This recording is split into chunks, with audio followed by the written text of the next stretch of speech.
Hello welcome back to Capitudes capital of learning. आज के session में हम लोग कंप्लीट बैंकिंग अवेयरनेस को डिस्कस करने वाले हैं, जो कि हम लोग डिस्कस करेंगे from the month January and February. So इस सेशन में कंप्लीट जैन और फेब मंथ का बैंकिंग अवेयरनेस होगा एंड साथ ही साथ स्टैटिक डेटा जो है वो भी हम लोग डिस्कस करने वाले हैं related to the banking. Okay, so session काफ़ी ज़्यादा इंपॉर्टेंट होने वाला है for your upcoming banking examination. So session complete देखना है, कहीं पे भी स्किप नहीं करना है। इसमें एमसीक्यूज भी होने वाले हैं, इंपॉर्टेंट नोट्स भी होने वाला है। सो स्टार्ट करते हैं सेशन को। स्टार्ट करने से पहले आप सभी को एक चीज़ कहना चाहूँगी कि अगर आप लोगों ने प्रीवियस मंथ के करंट अफेयर्स के सेशंस नहीं देखे होंगे जो भी मैंने आपको प्रोवाइड किए, तो आप सारी प्लेलिस्ट को फॉलो कर सकते हो फॉर योर एग्जामिनेशंस। सारे मंथ के आपको प्रोवाइडेड है एंड अपकमिंग जो फरवरी मंथ का सेशन है वो आप लोगों को जल्द ही मिलने वाला है। इतना ही नहीं, एक बजट का important session and economic affair का इंपॉर्टेंट सेशन जो है वो इमीडिएटली आपको मिलने वाला है। So stay tune for the session. इसी के लिए आपको चैनल को सब्सक्राइब करना है, बेल बटन को भी प्रेस करना है सो दैट जब भी सेशन आए आप उसे देख सको। ओके, नेक्स्ट इज जो भी सेशन आप देख रहे हो उसका ई बुक अगर आप चाहिए आपको, तो आप कैपिट्यूड्स के एप्लीकेशन से उसे एक्सेस कर सकते हो। तो एप्लीकेशन को डाउनलोड कीजिए, आप वहाँ से जो भी ई बुक्स है, जो भी सेशन आपको प्रोवाइड किए जाते हैं उन सबका ई बुक आपको प्रोवाइड करवा दिया गया है। इतना ही नहीं, हम लोग फ्री में काफ़ी सारा कॉन्टेंट आपको प्रोवाइड करते हैं। सो आप स्टडी मटेरियल के सेक्शन में जाओगे तो काफ़ी सारा आपको फ्री में भी कॉन्टेंट जो है वो मिल जाएगा। सो एप्लीकेशन को डाउनलोड कीजिए एंड फ्री एंड जो भी पेड कॉन्टेंट है उसे आप इजीली एक्सेस कर सकते हो। ओके, अगर आप आरबीआई असिस्टेंट के लिए प्रिपेयर कर रहे हो तो आप सभी को पता है उसमें कंप्यूटर अवेयरनेस पूछा जाता है। ओके, सो कंप्यूटर अवेयरनेस के लिए हम लोगों ने काफ़ी सारा सेशंस जो है बनाकर रखा हुआ है, तो आपको प्लेलिस्ट को फॉलो करना है। साथ ही साथ जो इंपॉर्टेंट कोर्सेज आप लोगों के लिए डिज़ाइन किए हैं उसे भी आप ज्वाइन कर सकते हो for your upcoming examination. Okay, so कुछ नहीं करना है, अगर आप एप्लीकेशन डाउनलोड करते हो तो आपको वहाँ पे जो भी इंपॉर्टेंट कोर्सेज है, जो भी डेटा है वो सारा प्रोवाइडेड है, आप उसे एक्सेस कीजिए according to your examination. Okay, so start करते हैं सेशन को और देखते हैं आज का वेरी फर्स्ट क्वेश्चन। सो देखते हैं आज का सबसे पहला question. With effect from February 1, 2026 who has been elevated to the post of chief general manager at Union Bank of India. So यहाँ पे बोला जा रहा है कि February 1, 2026 से इनमें से कौन है जिनको चीफ जनरल मैनेजर के पोस्ट के लिए जो है एलिवेट कर दिया गया है। सो वो है Sarvesh Ranjan. Option C is the correct answer. ये यूनियन बैंक ऑफ इंडिया के चीफ जनरल मैनेजर जो है वो अपॉइंट हुए हैं। ये प्रीवियसली जनरल मैनेजर थे यूनियन बैंक ऑफ इंडिया के, इनकी पोस्ट को जो है बढ़ा दिया गया है, अब ये बन गए हैं chief general manager. Okay, so option C is the correct answer. इन्होंने किसे रिप्लेस किया है, तो इससे पहले जो थे वो थे श्री भास्करा राव करे, ये चीफ जनरल मैनेजर थे। इन्होंने 31 जनवरी 2026 तक अपना कार्यकाल निभाया एंड आफ्टर रिटायरमेंट अब जो बने हैं that is Sarvesh Ranjan. Okay, next, which regulatory authority impose a compounding fee of 18.76 lakh on 197 communication limited for contraventions under the foreign exchange management act 1999।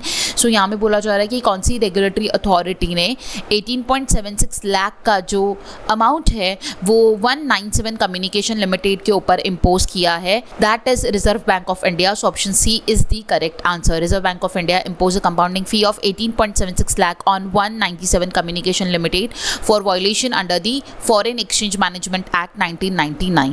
Okay, next question की ओर चलते हैं। The Reserve Bank of India has enhanced the collateral-free loan limit for micro and small enterprises from 10 lakh to 20 lakh. From which date will the revised limit came into effect? देखिए क्या बोला जा रहा है, रिजर्व बैंक ऑफ इंडिया ने जो collateral free loan का limit था माइक्रो स्मॉल एंटरप्राइजेस का, एमएसईज का, वो 10 लाख से बढ़ाकर अभी 20 लाख कर दिया है। ठीक है, सो ये कौन से डेट से जो है इफेक्टिवली रहेगा, that is from option D April 1, 2026। Okay, so reserve bank of India ने डिसाइड किया है कि जो कोलैटरल फ्री लोन्स दिया जाता है एमएसईज को, प्रीवियसली वो जो लिमिट थी दैट इज 10 लाख, अब वो इंक्रीज होकर 20 लाख हो चुकी है। आपको क्वेश्चन ऐसा भी पूछा जा सकता है कि प्रीवियसली जो लिमिट थी वो 10 लाख थी, अब वो एनहांस होकर कितनी हुई, सो दैट इज 20 लाख। एक ये ध्यान में रखना है। सेकेंड, आपको ये ध्यान में रखना है कि जो चेंज है ये इफेक्टिवली वर्क होगा, मतलब कि लागू किया जाएगा from April 1, 2026। The decision is aim at adjusting loan limit for inflation and improving access to formal credit for small businesses that struggle to provide collateral. Okay, next, which bank has issued India's first fully digital foreign portfolio investor licence.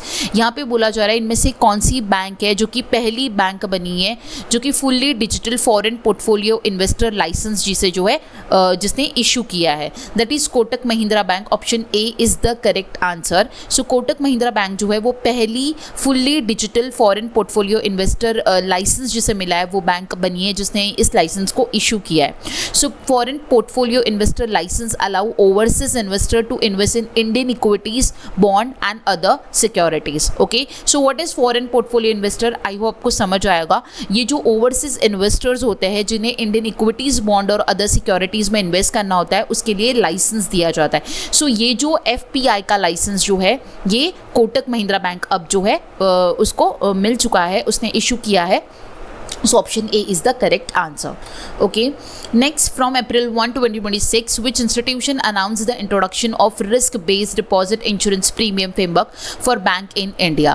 So देखिए question में क्या बोला चला है, from April 1, 2026 इनमें से कौन सी institution है जिसने अनाउंस किया है risk based deposit insurance premium framework for the bank in India?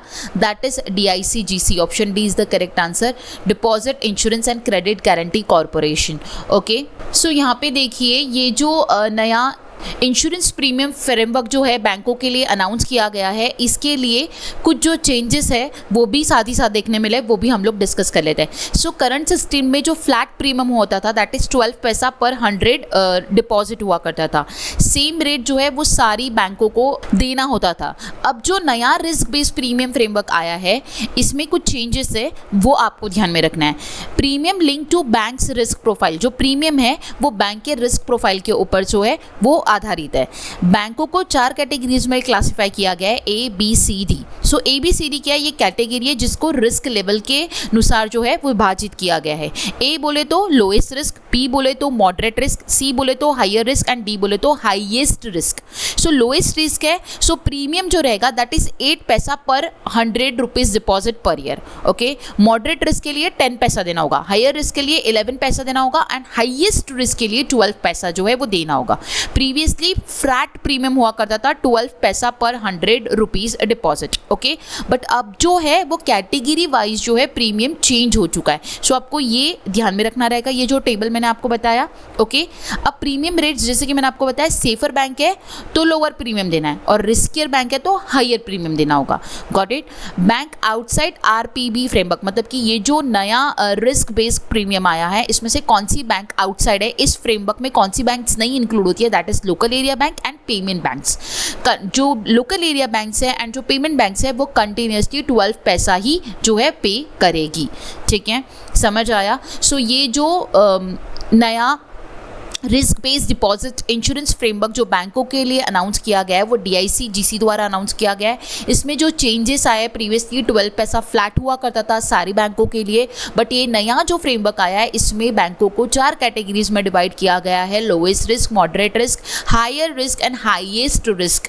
And उसके अकॉर्डिंगली 8 पैसा, 10 पैसा, 11 एंड 12 पैसा जो है वो प्रीमियम जो है वो पर 100 रुपीज़ जो है डिपॉजिट जो है वो होगा। एंड जैसे कि मैंने आपको बताया कि ये जो नया फ्रेमवर्क है इसमें से local area bank and payment bank इसमें इंक्लूडेड नहीं है, तो उन्हें कंटिन्यूसली 12 पैसा फ्लैट रेट जो है वो देना रहेगा। Got it? So option B is the correct answer. And जो भी हम लोगों ने एक्स्ट्रा की पॉइंट्स पढ़े वो आपको सारे ध्यान में रखना है। नेक्स्ट स्लाइड में आप यहाँ पे देख सकते हो, how bank will be access for the risk. According to the reserve bank of India there will be a 2 risk assessment model. So यहाँ पे ये बोला जा रहा है कि बैंकों का जो रिस्क है ये किस तरीके से एक्सेस किया जाएगा। सो इसके लिए 2 रिस्क असेसमेंट मॉडल को जो है बनाया गया है, the tier 1 model and the tier 2 model. The tier 1 model apply to the scheduled commercial bank excluding RRBs and uses supervisory rating, CAMELS parameters and potential losses to the deposit insurance fund. So ये सारे जो parameters है इनको सबको देखा जाएगा। And tear 1 model में commercial bank, schedule commercial bank जो है वो उनको अप्लाई होता है जिसमें RRBs इंक्लूडेड नहीं है, जिसमें सुपरवाइजरी रेटिंग रहेंगी, कैमल्स पैरामीटर रहेगा, potential losses to the deposit insurance fund. इनको सबको एनालाइज करके जो है उस बैंक को जो है कैटेगरी ABCD में डिवाइड किया जाएगा। टीयर 2 मॉडल की अगर हम लोग बात करते हैं ये अप्लाई होता है RRBs के ऊपर। Tier 2 model apply to the regional rural bank and the cooperative bank, focusing on the quantitative indicators and loss potential. Okay, so ये जो जिसकी मैंने आपको जो इंडिकेटर्स बताए हैं इन सब का जो भी एनालिटिक्स आएगा उसके ऊपर कैटेगरीज को डिवाइड किया जाएगा. ओके,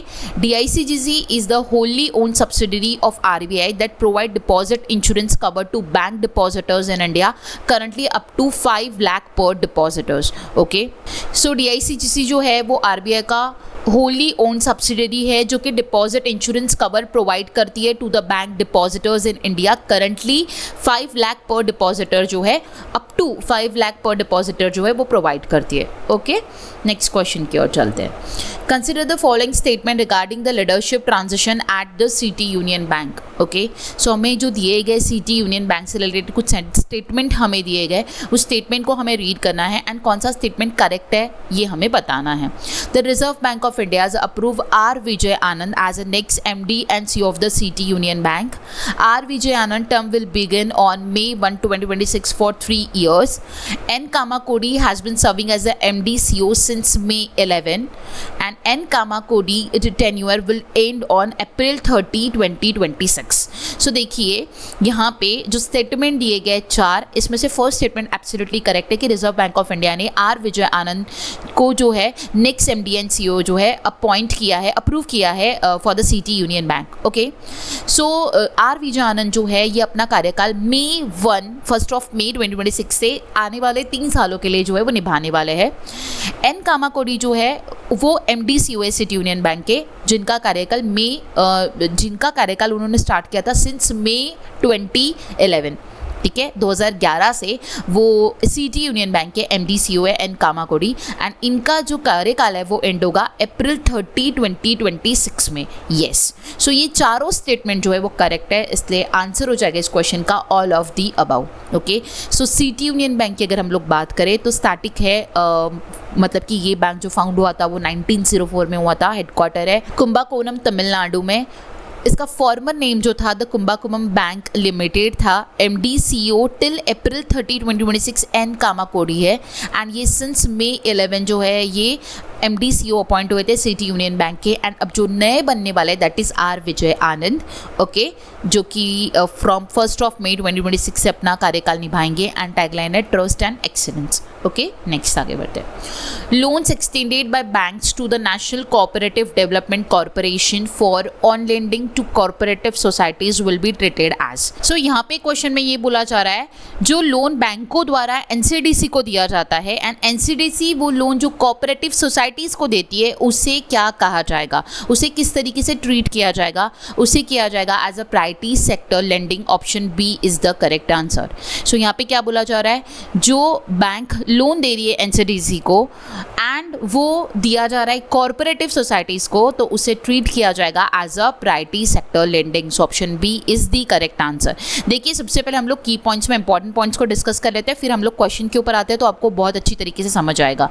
सो यहाँ पे कुछ रिजर्व बैंक ऑफ इंडिया ने कोऑपरेटिव बैंक्स के लिए मेजर रिफॉर्म्स जो है वो अनाउंस किए. सबसे पहला आता है प्रायोरिटी सेक्टर लेंडिंग का reform. Loans given by the bank to NCDC for on lending to cooperative society will be treated as a priority sector lending. ये जो इफेक्टिवली वर्क करेगा फ्रॉम जनवरी 19, 2026, मतलब कि ये ऑलरेडी जो है ये जो रिफॉर्म लाया गया है ये ऑलरेडी जनवरी 19, 2026 से लागू हो चुका है.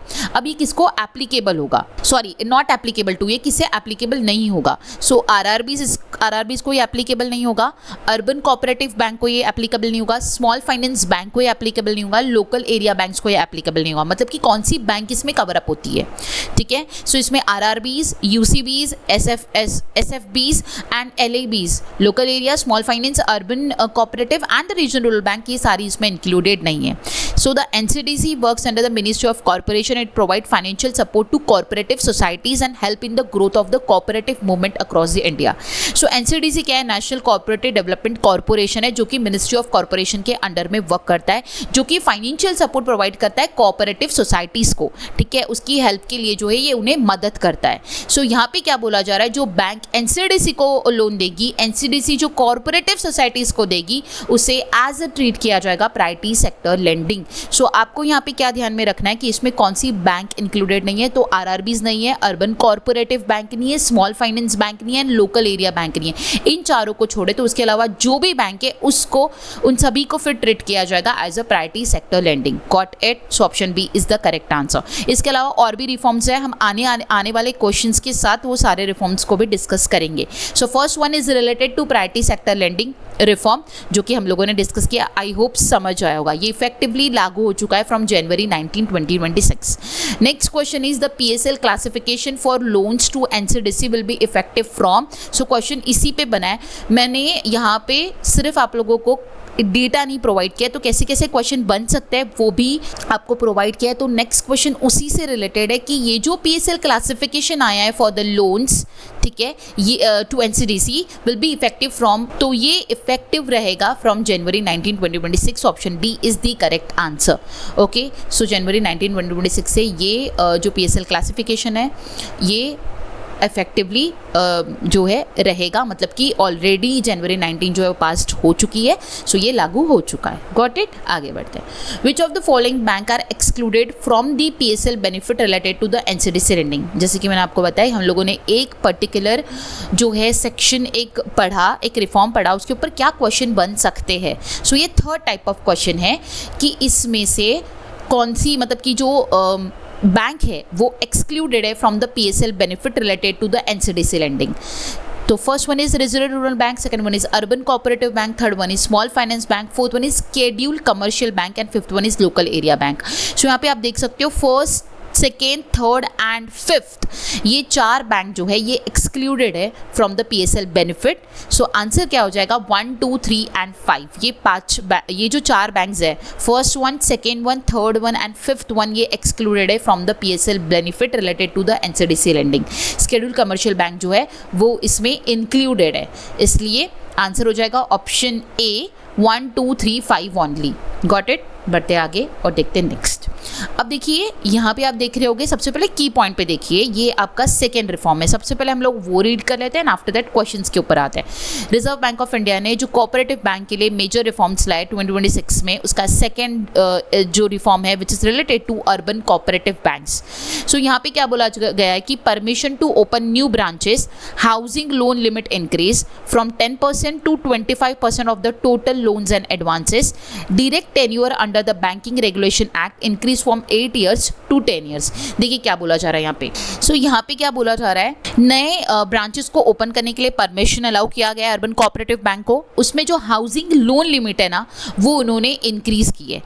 अब वो जो लोन लिमिट इंक्रीज की है अर्बन कोऑपरेटिव बैंक्स के लिए, वो 10% से 25% of the total loans and advances. Okay, so पहले ही जो लोन लिमिट हुआ करती थी, हाउसिंग लोन लिमिट जो है वो 10% हुआ करती थी, अब वो इंक्रीज होकर कितनी है? 25% हुई है।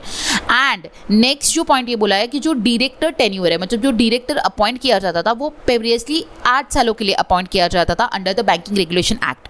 अब वो इंक्रीज होकर जो डायरेक्टर का टेन्योर है वो भी बढ़ा दिया गया है, जो कि हो चुका है 10 years। ओके, इसी के ऊपर क्वेश्चंस कैसे बने देखते हैं।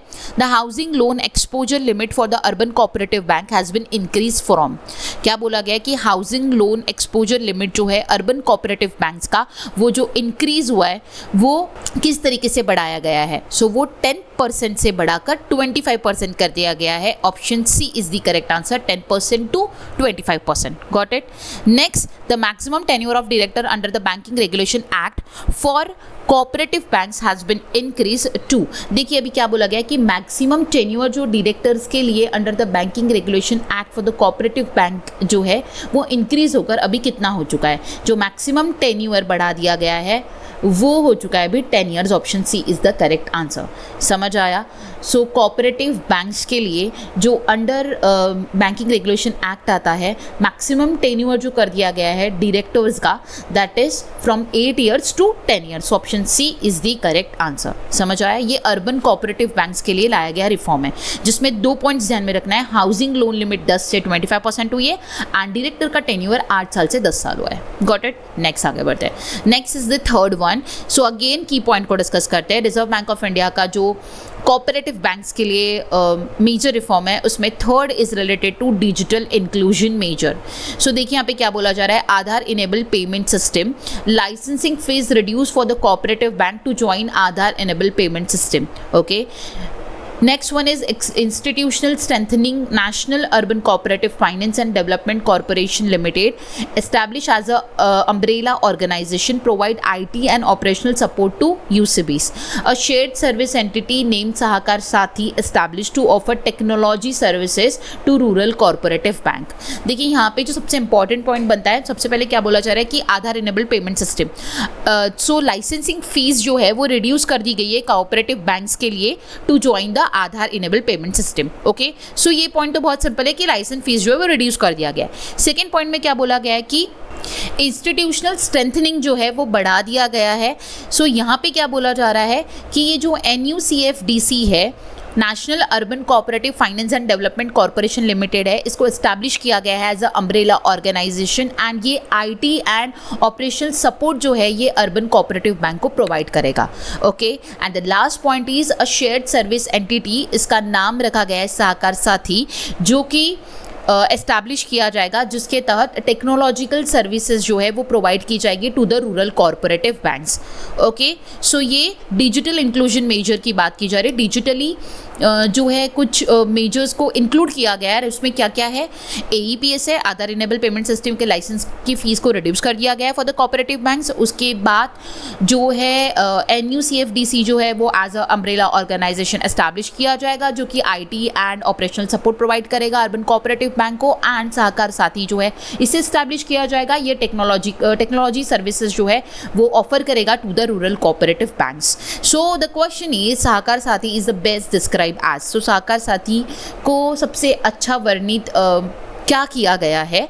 So it is in option B, a shared service entity for technology support to rural cooperative banks. Option B is the correct answer. Okay, so सहकार साथी क्या है? ये एक shared service entity है for technology support to the rural cooperative bank. Got it? Option B is the correct answer. आगे बढ़ते हैं. Which of the following are the parameter of Reserve Bank of India Digital Payment Index? So यहाँ पे क्या बोला जा रहा है कि Reserve Bank of India Digital Payment Index, ये जो अनाउंस किया गया है, इसका पैरामीटर क्या है? ठीक है, सो सबसे पहले अगेन हम लोग की पॉइंट को डिस्कस करते हैं सो दैट क्वेश्चन का आंसर बहुत इजीली समझ आएगा. सो देखिए यहाँ पे reserve bank of India digital payment index को इंट्रोड्यूस किया गया है. ठीक है, सो इसके कुछ पैरामीटर्स है एंड उसी के ऊपर क्वेश्चन पूछा गया है. सो सबसे पहले इस सारे की पॉइंट्स को डिस्कस करते हैं. The first point is the RBI digital payment index is a composite index developed by the RBI to measure the extent of digitisation of payment across the India. Published by the RBI, base year is March 18, index is 100, first publish January 1, 2021. Okay, देखिए क्या बोला जा रहा है यहाँ पे. ये जो RBI डिजिटल पेमेंट इंडेक्स है, ये डेवलप किया गया RBI द्वारा, जिसके तहत जो अक्रॉस इंडिया पेमेंट्स होते हैं उसका डिजिटाइजेशन जो है उसके मेजर करने के लिए इस इंडेक्स को रिलीज किया गया है. ओके, इसका बेस ईयर March 18 है. इसे फर्स्ट पब्लिश किया गया था January 1, 2021 में. ओके, सो ये जो इंडेक्स है इसके कुछ पैरामीटर्स है जिसमें क्या देखा जाता है. First is payment enabler, second one is payment infrastructure, demand side factor and supply side factor जिसमें इंक्लूड होता है. Third one is payment performance and fourth is consumer centricity. So ये चार जो है इसके पैरामीटर्स है. ठीक है, इससे डिजिटल पेमेंट की जो प्रोग्रेस है उसको कैप्चर किया जाता है. ओके, सो यहाँ पे आपको क्वेश्चन में वही पूछा गया है कि इसमें कौन से पैरामीटर्स जो है RBI का जो डिजिटल पेमेंट इंडेक्स है उसको एनालाइज करने के लिए इनमें से कौन से पैरामीटर्स है बताइए. तो first one is payment enabler, yes it is correct. Payment infrastructure, demand side and supply side, it is also correct. Third one is payment performance, yes it is also correct. Fourth is monetary policy transmission, no ये नहीं आता है. And consumer centricity आता है. So answer क्या हो जाएगा? 1, 2, 3 and 5 only, which is in option B. So option B is the correct answer. समझ आया RBI DPI के बारे में? ठीक है, नेक्स्ट हम लोग आगे बढ़ते हैं. नेक्स्ट क्वेश्चन देखते हैं. Consider the following statement regarding RBI DPI. उसी से रिलेटेड एक और क्वेश्चन है यहाँ पर. सो देखिए यहाँ पे हम लोगों ने देखिए कि RBI DPI के कुछ पैरामीटर्स है. इसे कौन डेवलप करता है, ये सारा पॉइंट्स देखा. अब इसको जब इस साल इस इंडेक्स को रिलीज किया गया तो उसमें क्या नंबर्स रहे ये सबसे पहले हमें जानना ज़रूरी है। सो हम अगेन की पॉइंट्स को डिस्कस करते हैं। सबसे पहले RBI digital payment index climb to 516.76 in September 2025 up from 493.22 in March. The RBI stated that the surge in the digital payment index 516.76 was driven primarily by improvement in payment performance, payment enablers, and the consistent rise in the RBI DPI highlight India's strongest shift towards the less cash economy. So यहाँ पे क्या बोला जा रहा है कि RBI का जो पेमेंट इंडेक्स है वो क्लाइम देखने मिला 516.76 इन सितंबर 2025 और मार्च में जो था वो था 493.22. ओके, सो उन्होंने बोला कि ये जो राइज देखने मिला ये किसके वजह से देखने मिला, ठीक है।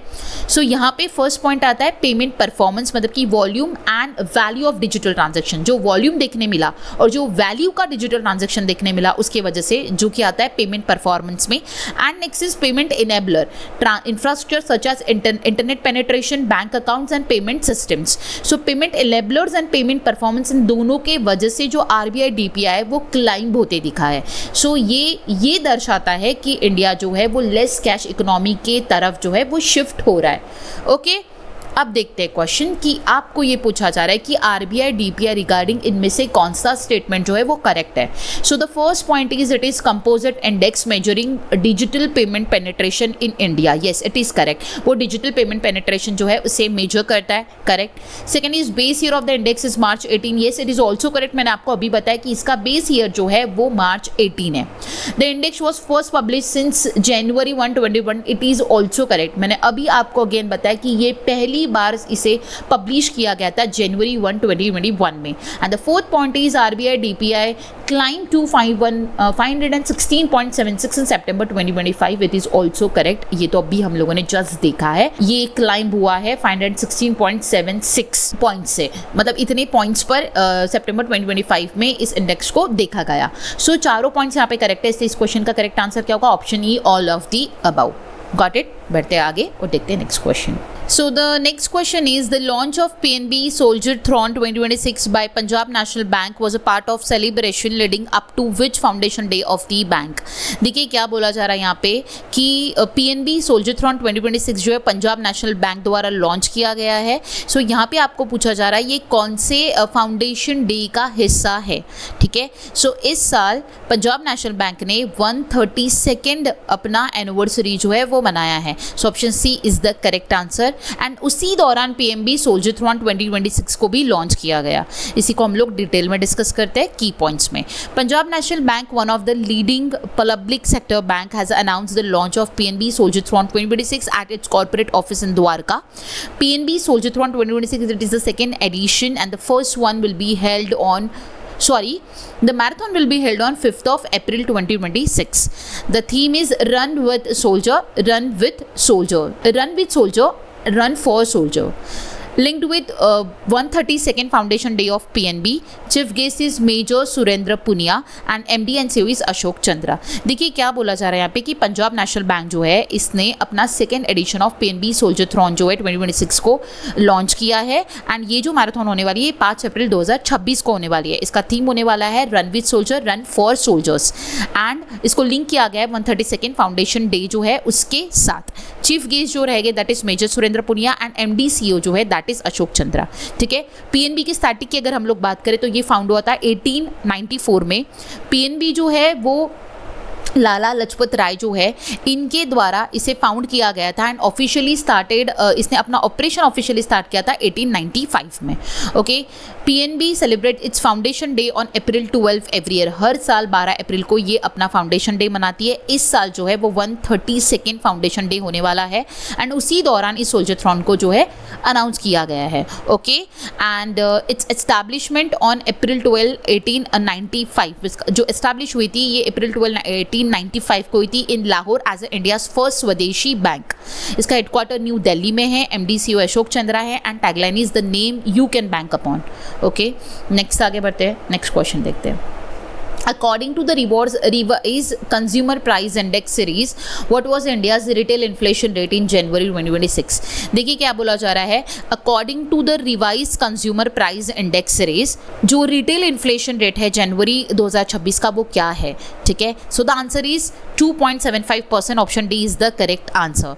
देखिए यहाँ पे क्या हुआ है कि अभी रिसेंटली जो कंज्यूमर प्राइस इंडेक्स है इसको रिवाइज कर दिया गया है, ठीक है. मैं आपको बताऊंगी क्या चीज़ें हुई है, उसको ध्यान में रखते हुए ये पूछा जा रहा है कि रिटेल इन्फ्लेशन रेट जनवरी 2026 का क्या रहा, तो वो रहा 2.75. Option D is the correct answer.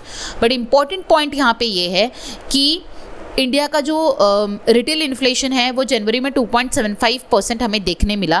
लेकिन यहाँ पे आपको ये ध्यान में रखना है कि जो कंज्यूमर प्राइस इंडेक्स था इसका बेस ईयर चेंज कर दिया गया है.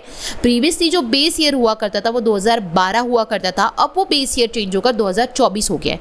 ये आपको स्पेसिफिकली ध्यान में रखना है, very important point. Okay, so यहाँ पे एक और पॉइंट है कि पॉइंट्स में आप देख सकते हो कि रिटेल इन्फ्लेशन हम लोगों ने 2.75% देखा जनवरी में, जिसमें रूरल इन्फ्लेशन जो रहा वो 2.73% रहा, अर्बन इन्फ्लेशन जो रहा वो 2.77% रहा, वाइल फूड इन्फ्लेशन जो रहा वो रहा 2.13%. अगर प्रीवियस मंथ की अगर हम लोग बात करें दिसंबर तक की, जब बेस ईयर 2012 हुआ करता था, तब क्या था हमारा रिटेल इन्फ्लेशन आप देख सकते हो. Okay, August, September, October, November and दिसंबर. सो ये जो बेस ईयर चेंज हुआ है कंज्यूमर प्राइस इंडेक्स का, ये स्पेसिफिकली आपको ध्यान में रखना है, ये 2012 से चेंज होकर 2024 हो गया है. ओके, बढ़ते आगे, देखते हैं next question. BOB card limited, the Braille enabled BOB card premier credit card has been specially introduce for which group of the users. देखो, बैंक ऑफ बड़ौदा जो है इसने Braille enabled premium credit card जो है वो लॉन्च किया है. तो इन्होंने कौन से यूजर्स के लिए इसे लॉन्च किया है, that is visually impaired individuals. Option A is the correct answer. Okay, so bank of Baroda ने रिसेंटली जो है braille enable BOB card premier credit card जो है वो मणिपाल कर्नाटका में इंट्रोड्यूस किया है. The card feature braille marking to help visually impaired user easily identify and use the card. Okay, so जो विजुअली इम्पेयर्ड है वो इस कार्ड का जो है लाभ उठा सकते हैं. तो इसमें कुछ ब्रेल मार्किंग जो है वो की गई है. Okay, next. As per the RBI draft norms, recovery call by bank और recovery agent are permitted only between. So यहाँ पे क्या बोला जा रहा है कि RBI ड्राफ्ट नॉर्म के अनुसार रिकवरी कॉल्स जो है बैंक के या फिर रिकवरी एजेंट्स के अलाउ किए जाएंगे. सो उसके लिए जो एक टाइमिंग दिया गया है, सो वो जो टाइमिंग है वो क्या बोला गया है, आपको ये पूछा जा रहा है कि वो टाइमिंग क्या रहेगा. So option B is the correct answer, 8 AM to 7 PM. देखिए, सुबह 8 बजे से लेके रात के 7 बजे तक उतना ही टाइम पे जो रिकवरी कॉल्स है बैंक्स के और रिकवरी एजेंट्स के जो कॉल्स है उसे जो है अलाउ किया है. ठीक है. Reserve bank of India has issue a draft guideline to curb harsh and coercive debt recovery practices, explicitly banning abusive language, threat, harassment, public humiliation, misleading claims and excessive or anonymous calls by banks or recovery agents. Recovery calls allow only between 8 AM to 7 PM. Recovery agent can interact only with the borrower or guarantor, not relative or associate. RBI has mandated training and certification of recovery agent through the Indian Institute of Banking and Finance. Public feedback on the draft guideline by March 4. Implementation proposed from July 1. So देखिए, ये जो है ना, ये एक draft आया है, इसके ऊपर जो है अभी पब्लिक फीडबैक्स आएंगे बाय द March 4 एंड ये इंप्लीमेंट होगा फ्रॉम द July 1. सो यहाँ पे क्या बोला जा रहा है कि जो जो बैंकों द्वारा जो कॉल आता है, रिकवरी एजेंट्स के जो कॉल आते हैं डेट रिकवरी के लिए, सो वो कभी भी कॉल प्रीवियसली जो टाइमिंग हुआ करता था वो उसका कोई पर्टिकुलर टाइम नहीं था. सो अभी रिकवरी कॉल जो रहेगा वो रहेगा फ्रॉम 8 AM to 7 PM रहेगा. एंड जो रिकवरी एजेंट्स जो है वो सिर्फ जिसने जो लोन लिया होगा, जो भी डेट लिया होगा, वो बोरोवर से या फिर जिसने गारंटी लिया होगा उससे, इन दोनों से इंटरैक्ट कर सकता है. वो कोई भी रिलेटिव या फिर एसोसिएट से उसे कॉल करने, मतलब उसे अलाउ नहीं किया जाएगा. जो उन्होंने ड्राफ्ट लाया उसमें ये सारे पॉइंट्स उन्होंने रखे कि वो सिर्फ बोरोवर या फिर गारंटर से बात कर सकता है, उसमें कोई रिलेटिव या फिर कोई एसोसिएट इंक्लूडेड नहीं होना चाहिए. ठीक है. एंड उसी के लिए जो एजेंट्स हैं उनको ट्रेनिंग दी जाएगी. आरबीआई ने सब मैंडेटरी किया है कि मैंडेटरी ट्रेनिंग और सर्टिफिकेशन जो है रिकवरी एजेंट्स को through the Indian institute of banking and finance जो है वो लेना होगा कि उन्हें किस तरीके से बात करनी है, किस तरीके से उन्हें इस चीज़ के लिए प्रिपेयर किया जाएगा. मतलब कि उन्हें पहले ट्रेनिंग लेनी होगी, सर्टिफिकेशन लेना होगा, आफ्टर दैट उन्हें जो है अलाउ किया जाएगा ये सारे प्रोसेस के लिए। ओके, एंड जिसकी मैंने आपको बताया ये ड्राफ्ट जस्ट की गाइडलाइंस जो है अनाउंस की गई है। इसमें पब्लिक के जो भी फीडबैक्स है वो मार्च 4 तक जो है अलाउ है, एंड अगर ये फाइनली अप्रूव हो जाता है तो फ्रॉम जुलाई 1 ये रूल्स को जो है, ये जो रूल्स जैसे कि मैंने आपको बताया कि 8 AM to 7 PM he calls allow किए जाएंगे, एंड इसमें बोरोवर एंड गारंटर से ही बात किया जाएगा, ठीक है। एंड RBI जो रिकवरी एजेंट्स है उनको through the Indian institute of banking and finance जो है वो सर्टिफिकेशन लेना होगा, ट्रेनिंग लेना होगा, एंड आफ्टर दैट वो कॉल्स को एंटरटेन कर पाएंगे। Okay, so option B is the correct answer. Next question की ओर चलते हैं। So the next question is from which platform PhonePe has launch an AI powered natural language search feature built on technology. So यहाँ पे बोला जा रहा है कि फोनपे ने किस प्लेटफॉर्म से जो है AI powered natural language search feature इस टेक्नोलॉजी को लॉन्च किया है, that is option C Microsoft foundry. PhonePe's new AI powered natural language search feature is built on Microsoft Foundry, enabling user to make up payments, recharge FASTag and track transaction using voice or text command. So ये जो AI powered natural language search feature है इससे users जो है payment कर सकते हैं voice और टेक्स्ट कमांड्स को यूज़ कर रिचार्ज फास्टैग कर सकते हैं एंड ट्रांजैक्शंस को ट्रैक भी कर सकते हैं, ठीक है। सो ये जो फीचर बिल्ड किया गया है माइक्रोसॉफ्ट फाउंड्री इस टेक्नोलॉजी को यूज़ करके जो है बनाया गया है। So option C is the correct answer. Okay, next question की ओर चलते हैं। The Chakra initiative launch by SBI primarily focus on financing which of the following. So recently state bank of India ने चक्रा इस इनिशिएटिव को लॉन्च किया है। सो इसका प्राइमरी फोकस जो है वो क्या है ये आपको पूछा जा रहा है। So option C is the correct answer, sunrise and emerging business sector. इसी का मतलब ऐसा होगा कि new age industry technology driven businesses को एनहांस करना, सपोर्ट करना, फाइनेंस करना and future focus growth areas को सपोर्ट करना एंड फाइनेंस करना। सो उसी को कहा जा रहा है sunrise and emerging business sector. Option C is the correct answer. Chakra stands for centre for holistic and advance knowledge and risk analytics. It is an initiative launch to strengthen data driven and advanced risk analytics.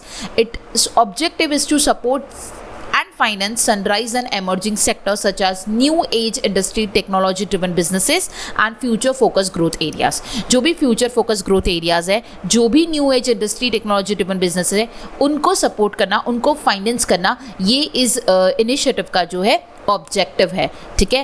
And ये जो objective है चक्रा इसका full form भी ध्यान में रखना आपको important रहेगा, centre for holistic and advance knowledge in risk analytics. Okay, so option C is the correct answer. आपको ये भी पूछा जा सकता है कि चक्रा इनिशिएटिव किस बैंक द्वारा लॉन्च किया गया, तो आपको ये ध्यान में रखना है state bank of India. Okay, next question देखते हैं। The US federal reserve currently maintain the federal funds target rate in which of the following ranges.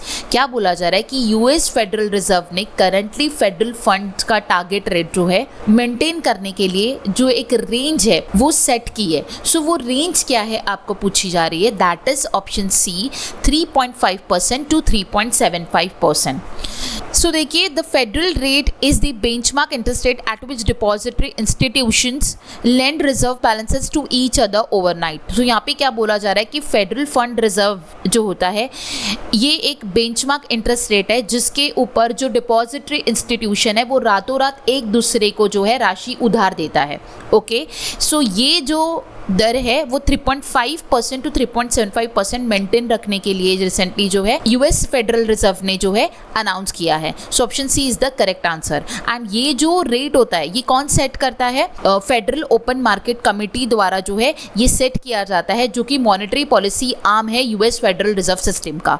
Okay, so federal open market committee द्वारा ये जो टारगेट रेंज है ये set किया गया है, ठीक है। So option C is the correct answer. So federal fund target rate का जो करंटली मेंटेन्ड रेट है that is 3.5% to 3.75%। Option C is the correct answer. Okay, next आगे बढ़ते हैं। From which date will the RBI propose disaster relief framework for borrowers affected by the natural calamities come into effect. So देखिए क्या बोला जा रहा है किस डेट से आरबीआई ने डिजास्टर रिलीफ फ्रेमवर्क को जो है लागू करवा दिया गया है फॉर द बोरोवर्स जो कि अफेक्ट हुए नेचुरल कैलामिटीज से।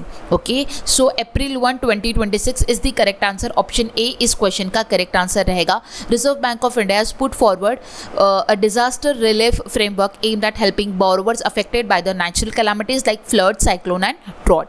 The framework is a draft and open for public stakeholder comment until February 17. Once finalized, the guidelines are proposed to come into effect from 1st April 2026. देखिए, ये एक draft है जो कि आरबीआई द्वारा release किया गया है कि 1 अप्रैल 2026 से जो भी नेचुरल कैलामिटीज के वजह से बोरोवर्स को जो भी अफेक्ट होता है उनको हेल्प किया जाएगा। Okay, so option A is the correct answer. लेकिन ये ड्राफ्ट जो है ये रिलीज़ किया गया है तो ये पब्लिक के लिए 17 फरवरी तक ओपन रहेगा। अगर ये फाइनल हो जाता है तो ये गाइडलाइन जो है वो 1 अप्रैल 2026 से लागू कर दी जाएगी। ठीक है, सो ये एक disaster relief framework recently RBI ने रिलीज़ किया है जिससे जो भी बोरोवर्स है जिनका नेचुरल कैलामिटीज जैसे कि फ्लड, साइक्लोन, ड्रॉट इसके वजह से जो भी इफेक्ट होता है, जो भी उनका लॉस होता है वो उसके लिए बैंक उन्हें मदद करेगा। Okay, so option A is the correct answer. Next आगे बढ़ते हैं। Next again is the question which of the following statement best describe the RBI's Niryat Protsahan interest subvention scheme for MSME exporters. So यहाँ पे क्या बोला जा रहा है कि आरबीआई का जो निर्यात प्रोत्साहन ये एक इंटर सबवेंशन स्कीम है एमएसएमई एक्सपोर्टर्स के लिए। सो इनमें से इस स्कीम को सबसे ज़्यादा बेस्ट कौन डिस्क्राइब करता है? So option B is the correct answer. It extend a 2.75% per annum interest subvention on both pre and post shipment rupee export to MSME manufacturers and merchant exporters with a maximum benefit of 50 lakh in financial year 25-26. So option B is the correct answer. ये RBI का जो निर्यात प्रोत्साहन है इसको हम next slide में discuss करते हैं। ओके, आपको इतना ध्यान में रखना है कि व्हाट इज़ आरबीआई निर्यात प्रोत्साहन इंटरेस्ट, ये एक सबवेंशन स्कीम है एमएसएमई एक्सपोर्टर्स के लिए। सो इसको हम लोग डिटेल में नेक्स्ट स्लाइड में देखते हैं। सो यहाँ पे आप देख सकते हो कि कुछ गाइडलाइंस जो है आरबीआई ने इशू किया है on the interest subvention for the export credit under the निर्यात प्रोत्साहन। सो सबसे पहले आता है निर्यात प्रोत्साहन जो कि एक इंटरेस्ट सबवेंशन कंपोनेंट है। इसका ऑब्जेक्टिव है to facilitate improved access to pre and post shipment rupee export credit for MSMEs exporter by reducing the cost of such credit. Eligible institutions, the RBI has directed all scheduled commercial banks excluding RRBs, primary urban cooperative banks, state cooperative bank, all India financial institutions to extend the benefit strictly to eligible exporters. Eligible MSMEs की बात की जाए तो all MSME manufacturer exporters and merchant exporter holding a valid active import export code and a valid MSME Udyam registration number shall be eligible to receive the interest subvention support. And interest subvention is the rate of the interest subvention is 2.75% per annum will be available on pre and post shipment rupee export credit for the MSME. ये important है कि यहाँ पे जो rate रखा गया है interest subvention का वो 2.75% पर एनम रखा गया है on pre and post shipment rupee export credit for the MSMEs. And MSME exporter may receive a maximum subvention benefit of 50 lakh for the financial year 25-26। Okay, so इसका maximum जो amount रखा गया है benefit का that is of ₹50 lakh. So हम लोगों ने जो निर्यात प्रोत्साहन देखा ये एक इंटरेस्ट सबवेंशन कंपोनेंट है एमएसएमईज के लिए।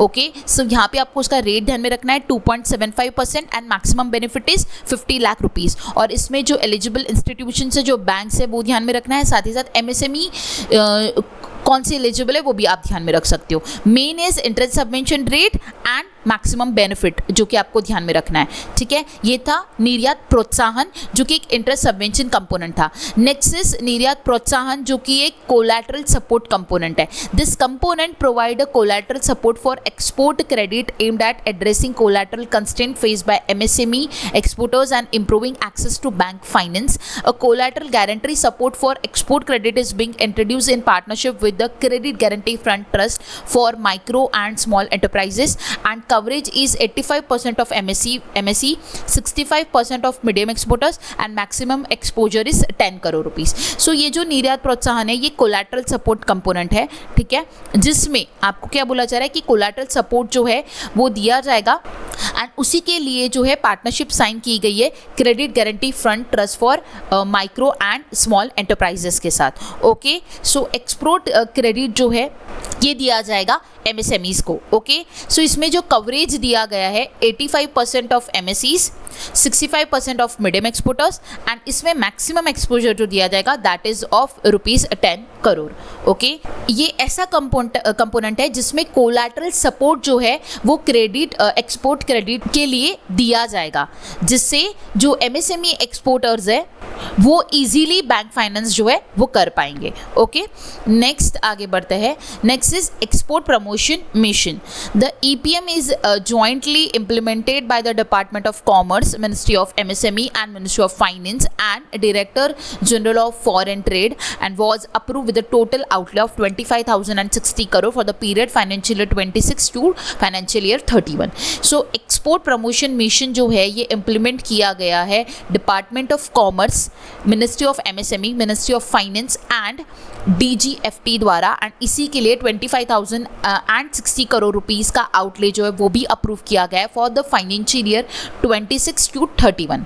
ये मिशन जो है इसमें 2 इंटीग्रेटेड सब स्कीम्स जो है वो इन्वॉल्व है। फर्स्ट इज निर्यात प्रोत्साहन एंड सेकेंड वन इज निर्यात दिशा। जो निर्यात प्रोत्साहन है वो फोकस करता है affordable and diversified trade finance को प्रोवाइड करने के लिए एंड निर्यात दिशा जो है with support non financial enabler such as market access, branding, regulatory compliances, logistic and trade intelligence. So ये नॉन फाइनेंशियल इनेबलर्स को सपोर्ट करता है, ठीक है।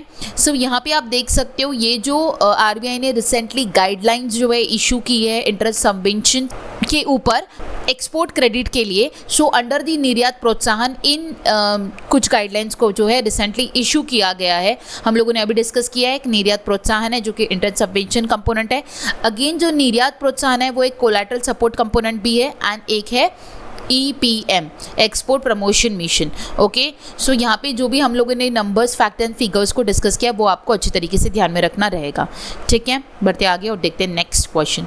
सूर्योदय small finance bank recently partnered with which technology company to implement AI powered video KYC solution for customer onboarding.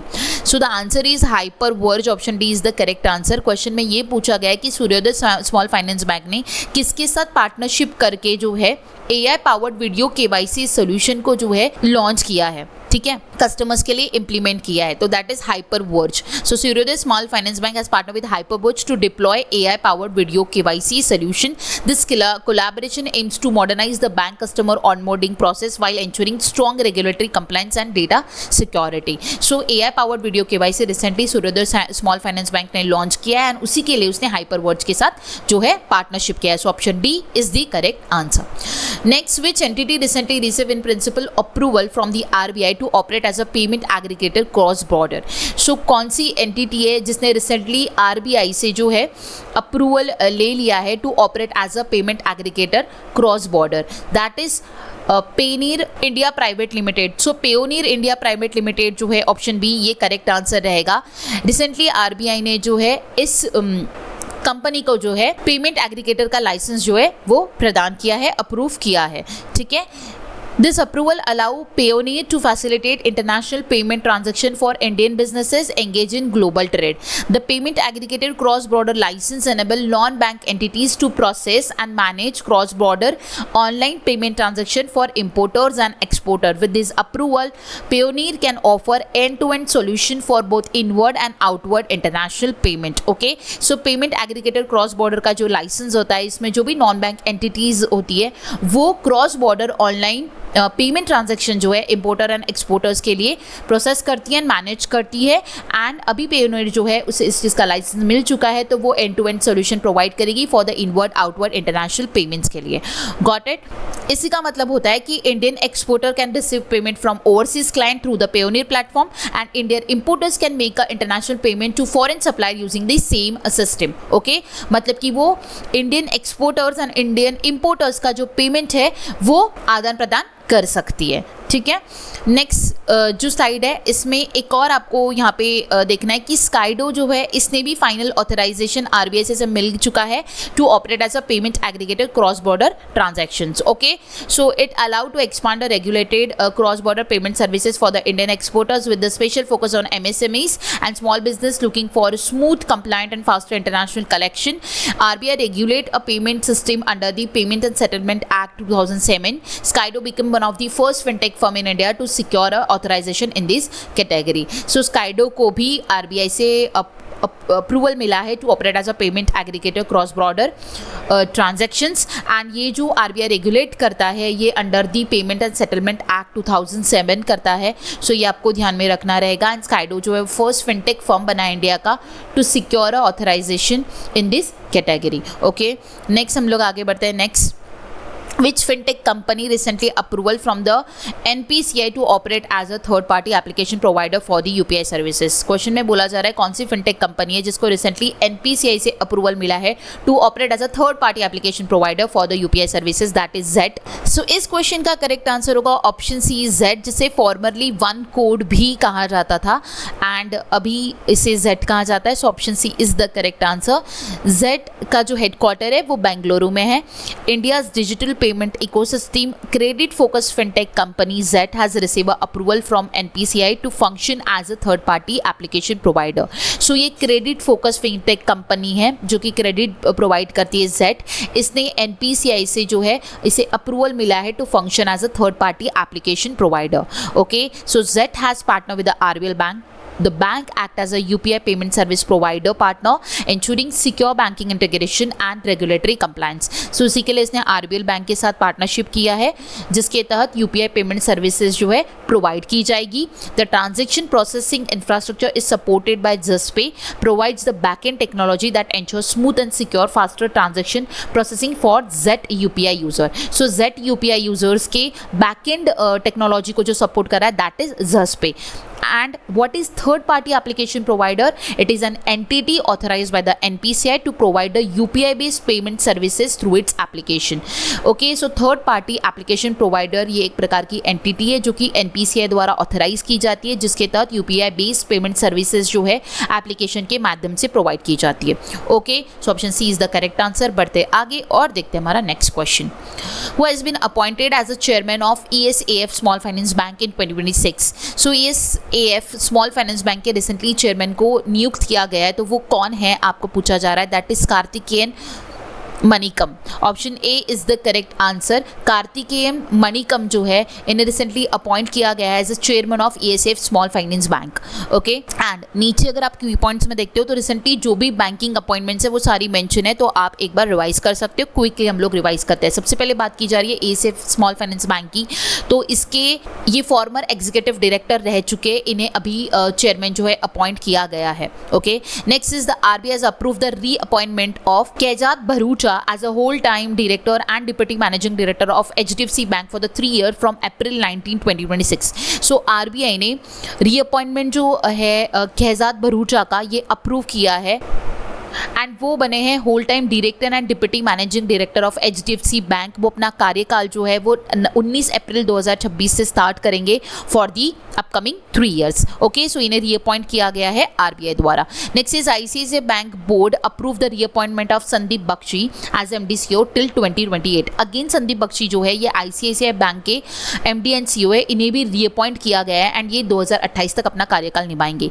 Next is Arijit Basu appointed as a chairman of IndusInd bank के chairman appoint हुए हैं Arijit Basu. Next is Hardeep Singh Ahluwalia, ये बने हैं interim MD and CEO of Canara bank. Interim बोले तो कुछ period के लिए कैनरा बैंक के जो MD CEO बने that is Hardeep Singh Ahluwalia. Next is Ida Liu appointed as a CEO of HSBC bank limited. Okay, so Ida Liu जो है वो HSBC प्राइवेट बैंक की CEO अपॉइंट हुए हैं। Kotak Mahindra bank names former Bajaj finance MD Anup Kumar Saha as a whole time director. So whole time director बने हैं Kotak Mahindra bank के अनूप कुमार साहा जो कि बजाज फाइनेंस के फॉर्मर MD थे।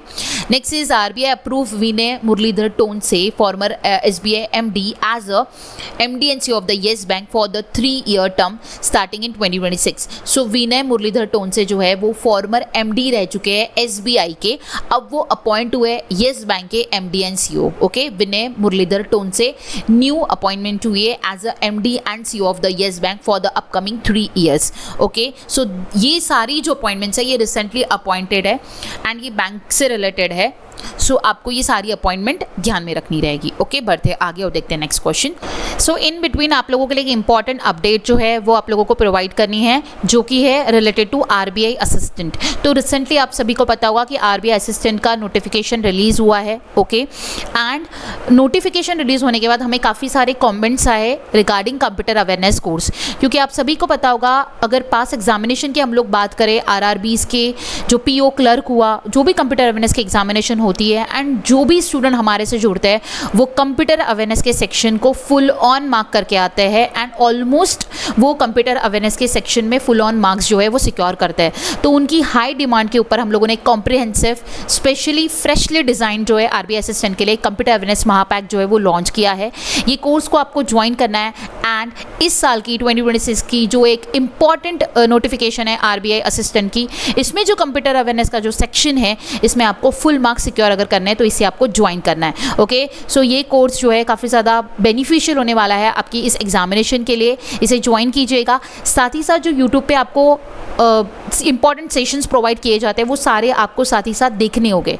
ओके, सो वो सेशन प्लस ये कोर्स आपको इस साल के RBI असिस्टेंट के कंप्यूटर अवेयरनेस के सेक्शन में आपको फुल ऑन मार्क्स डेफिनेटली दिलाकर देगा, क्योंकि आप सभी को पता है कि हमारे जितने भी कोर्स अभी तक के सारे प्रूवन कोर्सेज है, जो भी सेशंस आपको प्रोवाइड किए जाते हैं उसमें से ही क्वेश्चंस आप लोगों को देखने मिलते हैं। सो इस साल हम लोगों को RBI असिस्टेंट में भी सेम कर दिखाना है, तो आप हमारे साथ जुड़िए और कंप्यूटर अवेयरनेस के सेक्शन को और भी ज़्यादा स्ट्रॉन्ग बनाइए। ठीक है, सो इसे ज्वाइन कीजिएगा। किस तरीके से ज्वाइन करना है, एप्लीकेशन को डाउनलोड कीजिएगा, लिंक डिस्क्रिप्शन बॉक्स में प्रोवाइडेड है, और आप प्ले स्टोर पे सर्च करके भी डाउनलोड कर सकते हो। आफ्टर डाउनलोड आपको वहाँ पे डिफरेंट टैब्स है, ऑल कोर्सेज में जाना है। ऑल कोर्सेज में अगर आप जाओगे तो आपको ये कोर्स जो है मिल जाएगा। ठीक है, आप इसे ज्वाइन कीजिएगा।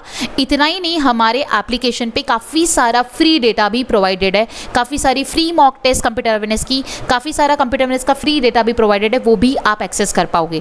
लेकिन आपको स्पेशली डिज़ाइन इस कोर्स को अगर आप ज्वाइन करते हो तो डेफिनेटली आप अच्छा स्कोर करोगे, तो इस कोर्स को ज्वाइन कीजिएगा। इसके अलावा काफ़ी सारे और भी कोर्सेस है आपके एग्जामिनेशंस के लिए, आप वो भी ज्वाइन कर सकते हो। और इसके अलावा अगर आपको कोई भी गाइडेंस चाहिए किस तरीके से ज्वाइन करना है, कोई भी आपको डिफिकल्टी है और कोई भी फर्दर आपको कोर्स ज्वाइन करना है, अगर आपको गाइडेंस चाहिए तो आप लोगों के लिए नंबर भी मेंशन किया हुआ है, आप नंबर पे कॉल कर सकते हो और अपनी जो भी डिफिकल्टी क्वेरी है, जो भी गाइडेंस आपको चाहिए वो डेफिनेटली ले सकते हो। अभी हम लोग हमारे सेशन के ऊपर चलते हैं और देखते हैं हमारा next question. So the next question is, the Reserve Bank of India recently held the first meeting of Payment Regulatory Board in Mumbai. The board has been constituted under which of the following provision? Question में बोला जा रहा है कि reserve bank of India ने recently पहला meeting जो है पेमेंट रेगुलेटरी बोर्ड का मुंबई में किया। सो ये जो बोर्ड है ये किसके अंडर में, किस प्रोविजन के अंडर में आता है, आपको ये पूछा जा रहा है। That is option C, payment and settlement act 2007. Okay, so the payment regulatory board was recently constituted and held its first meeting in Mumbai. पहला मीटिंग हुआ है पेमेंट रेगुलेटरी बोर्ड का under the chairman chief of RBI governor Sanjay Malhotra, and ये जो board आता है ये आता है under the payment and settlement act 2007। ये आपको ध्यान में रखना रहेगा। So what is the role of PRB? Regulation and supervision of payment system in India, framing policies related to digital payment, fintech and payment operators, ensuring safety, efficiency and consumer protection in the payment system. Okay, so all in all payments जो भी होते हैं उसका regulation करना, supervision करना, payment system का जो भी डिजिटल पेमेंट्स होते हैं उनकी पॉलिसीज़ को फ्रेम करना, जो भी फिनटेक एंड पेमेंट ऑपरेटर्स होते हैं उनकी पॉलिसीज़ को फ्रेमिंग करना, safety, efficiency and consumer protections जो होते हैं पेमेंट सिस्टम में उसको एंश्योर करना। ठीक है, सेफ्टी को, इफिशिएंसी को एंड कंज्यूमर प्रोटेक्शन को एंश्योर करना, ये सारा रोल होता है पेमेंट रेगुलेटरी बोर्ड का। तो इसका फर्स्ट मीटिंग कहाँ पर हुआ, तो वो रिसेंटली मुंबई में हुआ। ओके, नेक्स्ट आगे बढ़ते हैं। Next is the Karur Vysya Bank recently announced a reduction in its base rate and benchmark prime lending rate effective from January 7, which of the following correctly reflect the revised rates.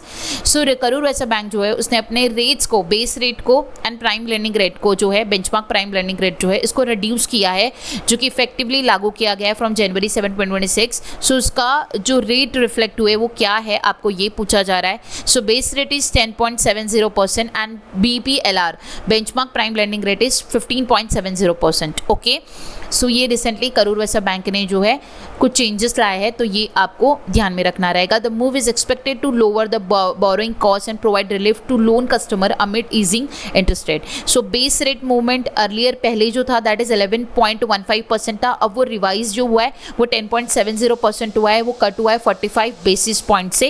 And benchmark prime lending rate की अगर बात करें तो previously it was 16.15% and revise जो है वो 15.70% है, जो कि अगेन कट हुआ है 45 बेसिस पॉइंट से.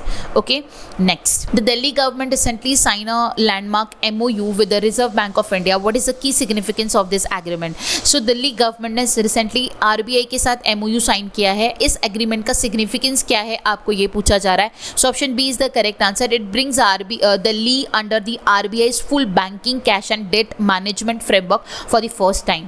सो यहाँ पे क्या बोला जा रहा है, पहली बार दिल्ली जो है वो RBI के अंडर में full banking cash and debt management framework जो है वो उसके लिए उन्होंने जो है MOU साइन किया है. So option B is the correct answer. Delhi government has sign a MOU with RBI bringing the national capital under the RBI's full banking cash and debt management framework for the first time, enabling market borrowing, professional management and fiscal discipline.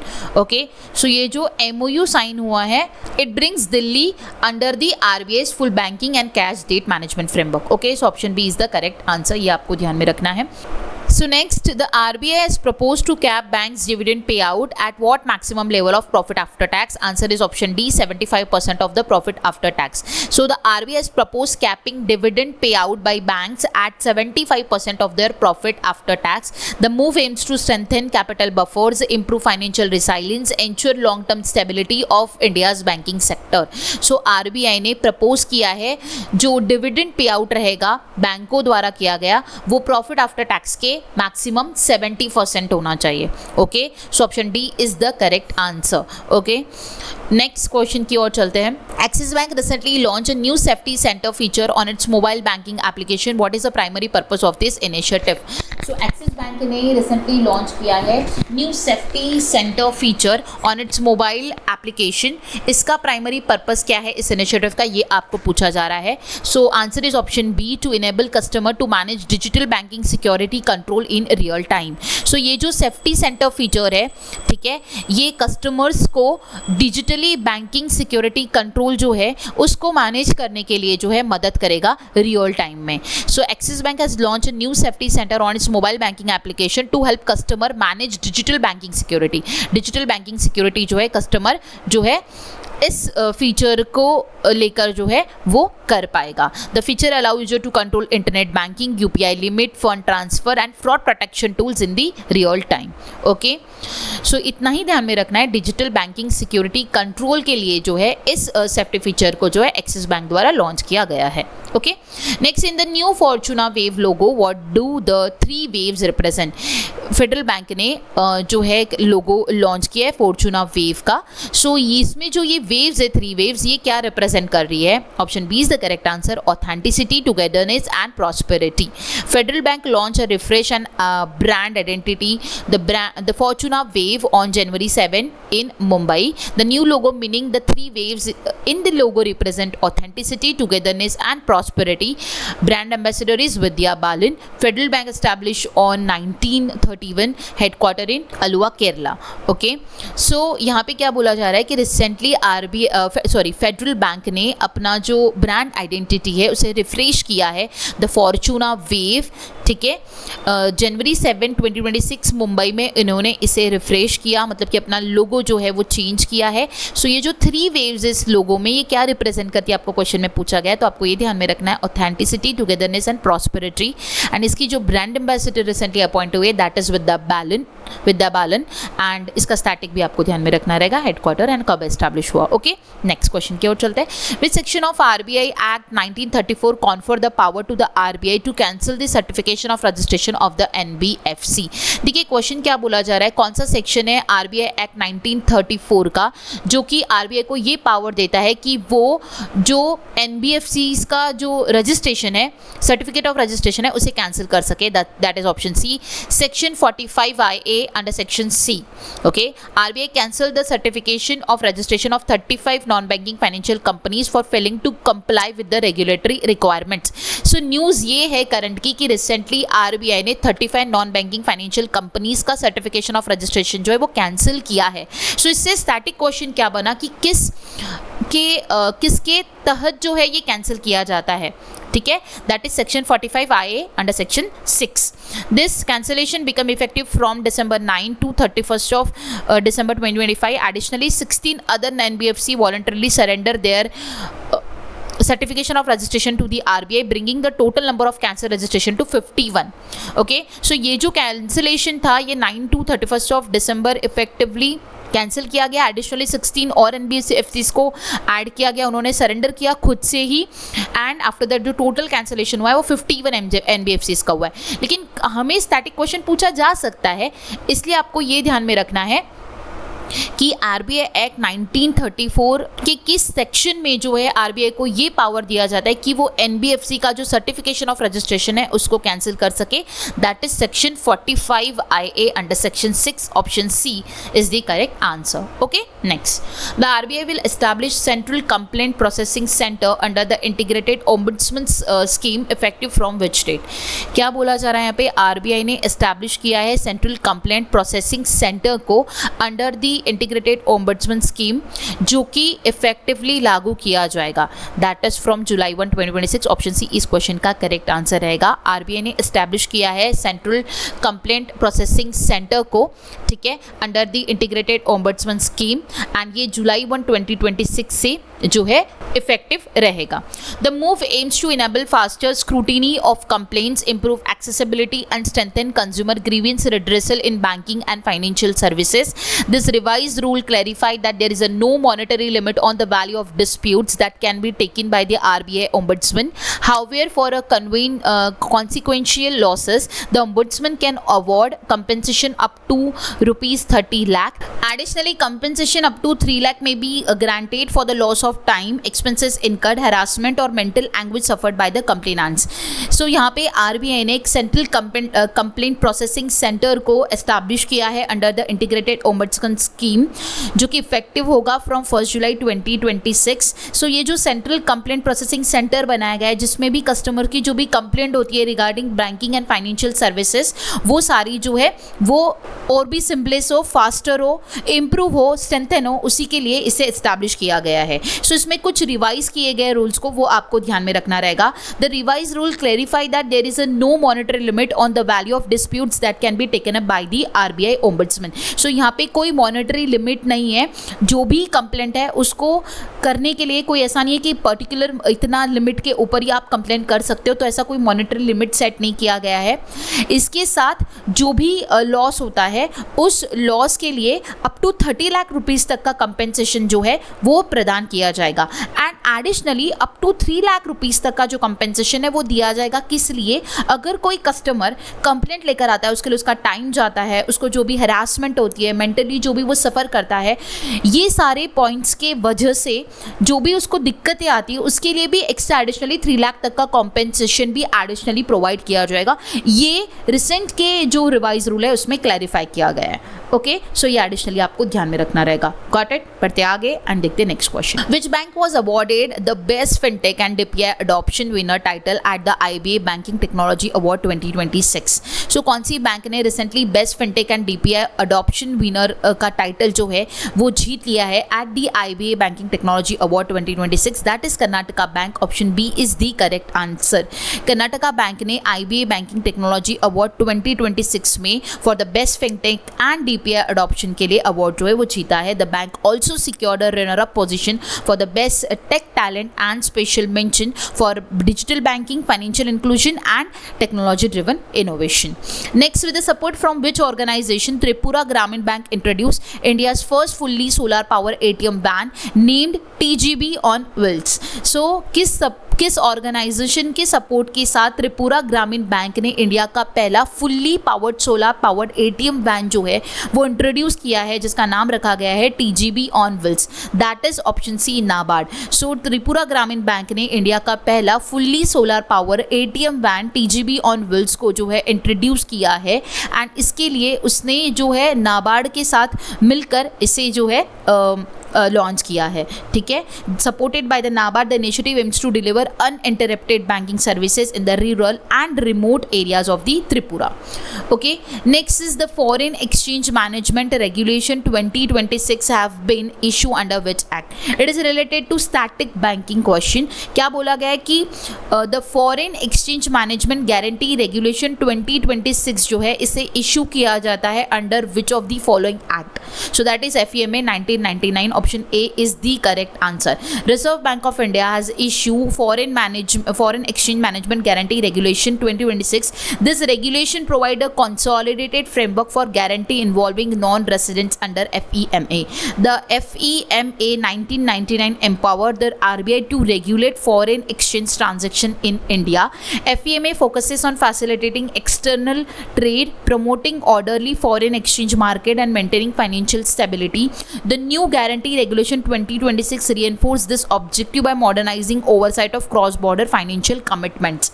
So यहाँ पे आपको question में यही पूछा गया था कि ये जो foreign exchange management guarantee regulation 2026 है ये इशू किया जाता है under the FEMA 1999 act. Okay, जो कि रेगुलेट करता है foreign exchange transaction in India. Okay, so option A is the correct answer. ठीक है, नेक्स्ट आगे बढ़ते हैं.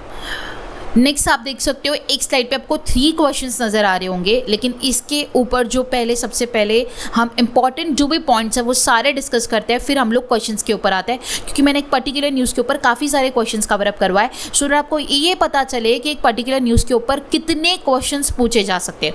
सो ये वाला स्लाइड, इसके बाद वाला स्लाइड, अगेन उसके बाद वाला स्लाइड, अगेन उसके बाद वाला, टोटल 4 स्लाइड्स में क्वेश्चंस है एंड उसके ऊपर जो न्यूज़ है वो ये वाली है. ठीक है, सो इस न्यूज़ के ऊपर ऑल इन ऑल हम लोगों ने देखा जाए तो 7 to 8 क्वेश्चंस को कवर अप करवाया है. ओके, सो सबसे पहले इस न्यूज़ को पढ़ लेते हैं एंड आफ्टर दैट क्वेश्चन के ऊपर स्विच ऑन करते हैं सो दैट क्वेश्चंस आपको समझ आएगा, क्योंकि ये थोड़ा different type of questions framing है, तो आपको डायरेक्टली क्या क्वेश्चन आ रहा है वो नहीं समझ आएगा. तो पहले आप एक बार पढ़ लीजिए पूरा डेटा एंड आफ्टर दैट हम लोग क्वेश्चंस के ऊपर चलते हैं. सो देखिए, RBI has revised its draft guidelines on acquisition financing, allowing bank to fund merger and acquisition up to 20% of their tier 1 capital, doubling the earlier proposed cap of 10%. सो यहाँ पे acquisition financing के ऊपर कुछ गाइडलाइंस जो है RBI ने revise की है.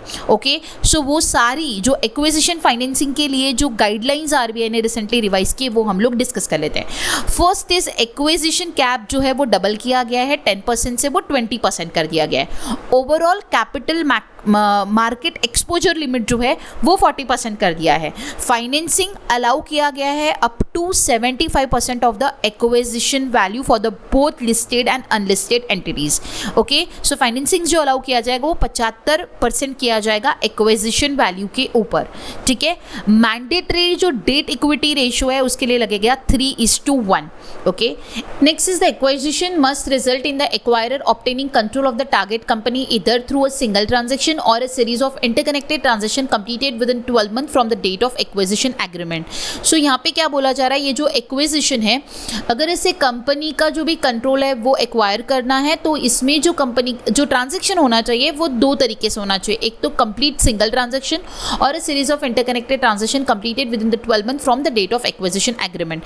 सो जो एक्विजिशन एग्रीमेंट की डेट होती है उसके 12 महीने के अंदर में इंटरकनेक्टेड जो ट्रांजेक्शन है वो कंप्लीट हो जाना चाहिए. ओके, सो एक्विजिशन फाइनेंसिंग क्या होती है? ये एक प्रकार की फंडिंग होती है जो कंपनी दूसरी कंपनी को बाय करने के लिए करता है, ठीक है। सो जैसे कि मैंने आपको बताया कि यहाँ पे दो ऑप्शंस है, इधर सिंगल ट्रांजैक्शन और जो इंटरकनेक्टेड ट्रांजैक्शन है वो 12 महीने के अंदर में डेट ऑफ एक्विजिशन एग्रीमेंट के 12 महीने के अंदर में कंप्लीट हो जाना चाहिए।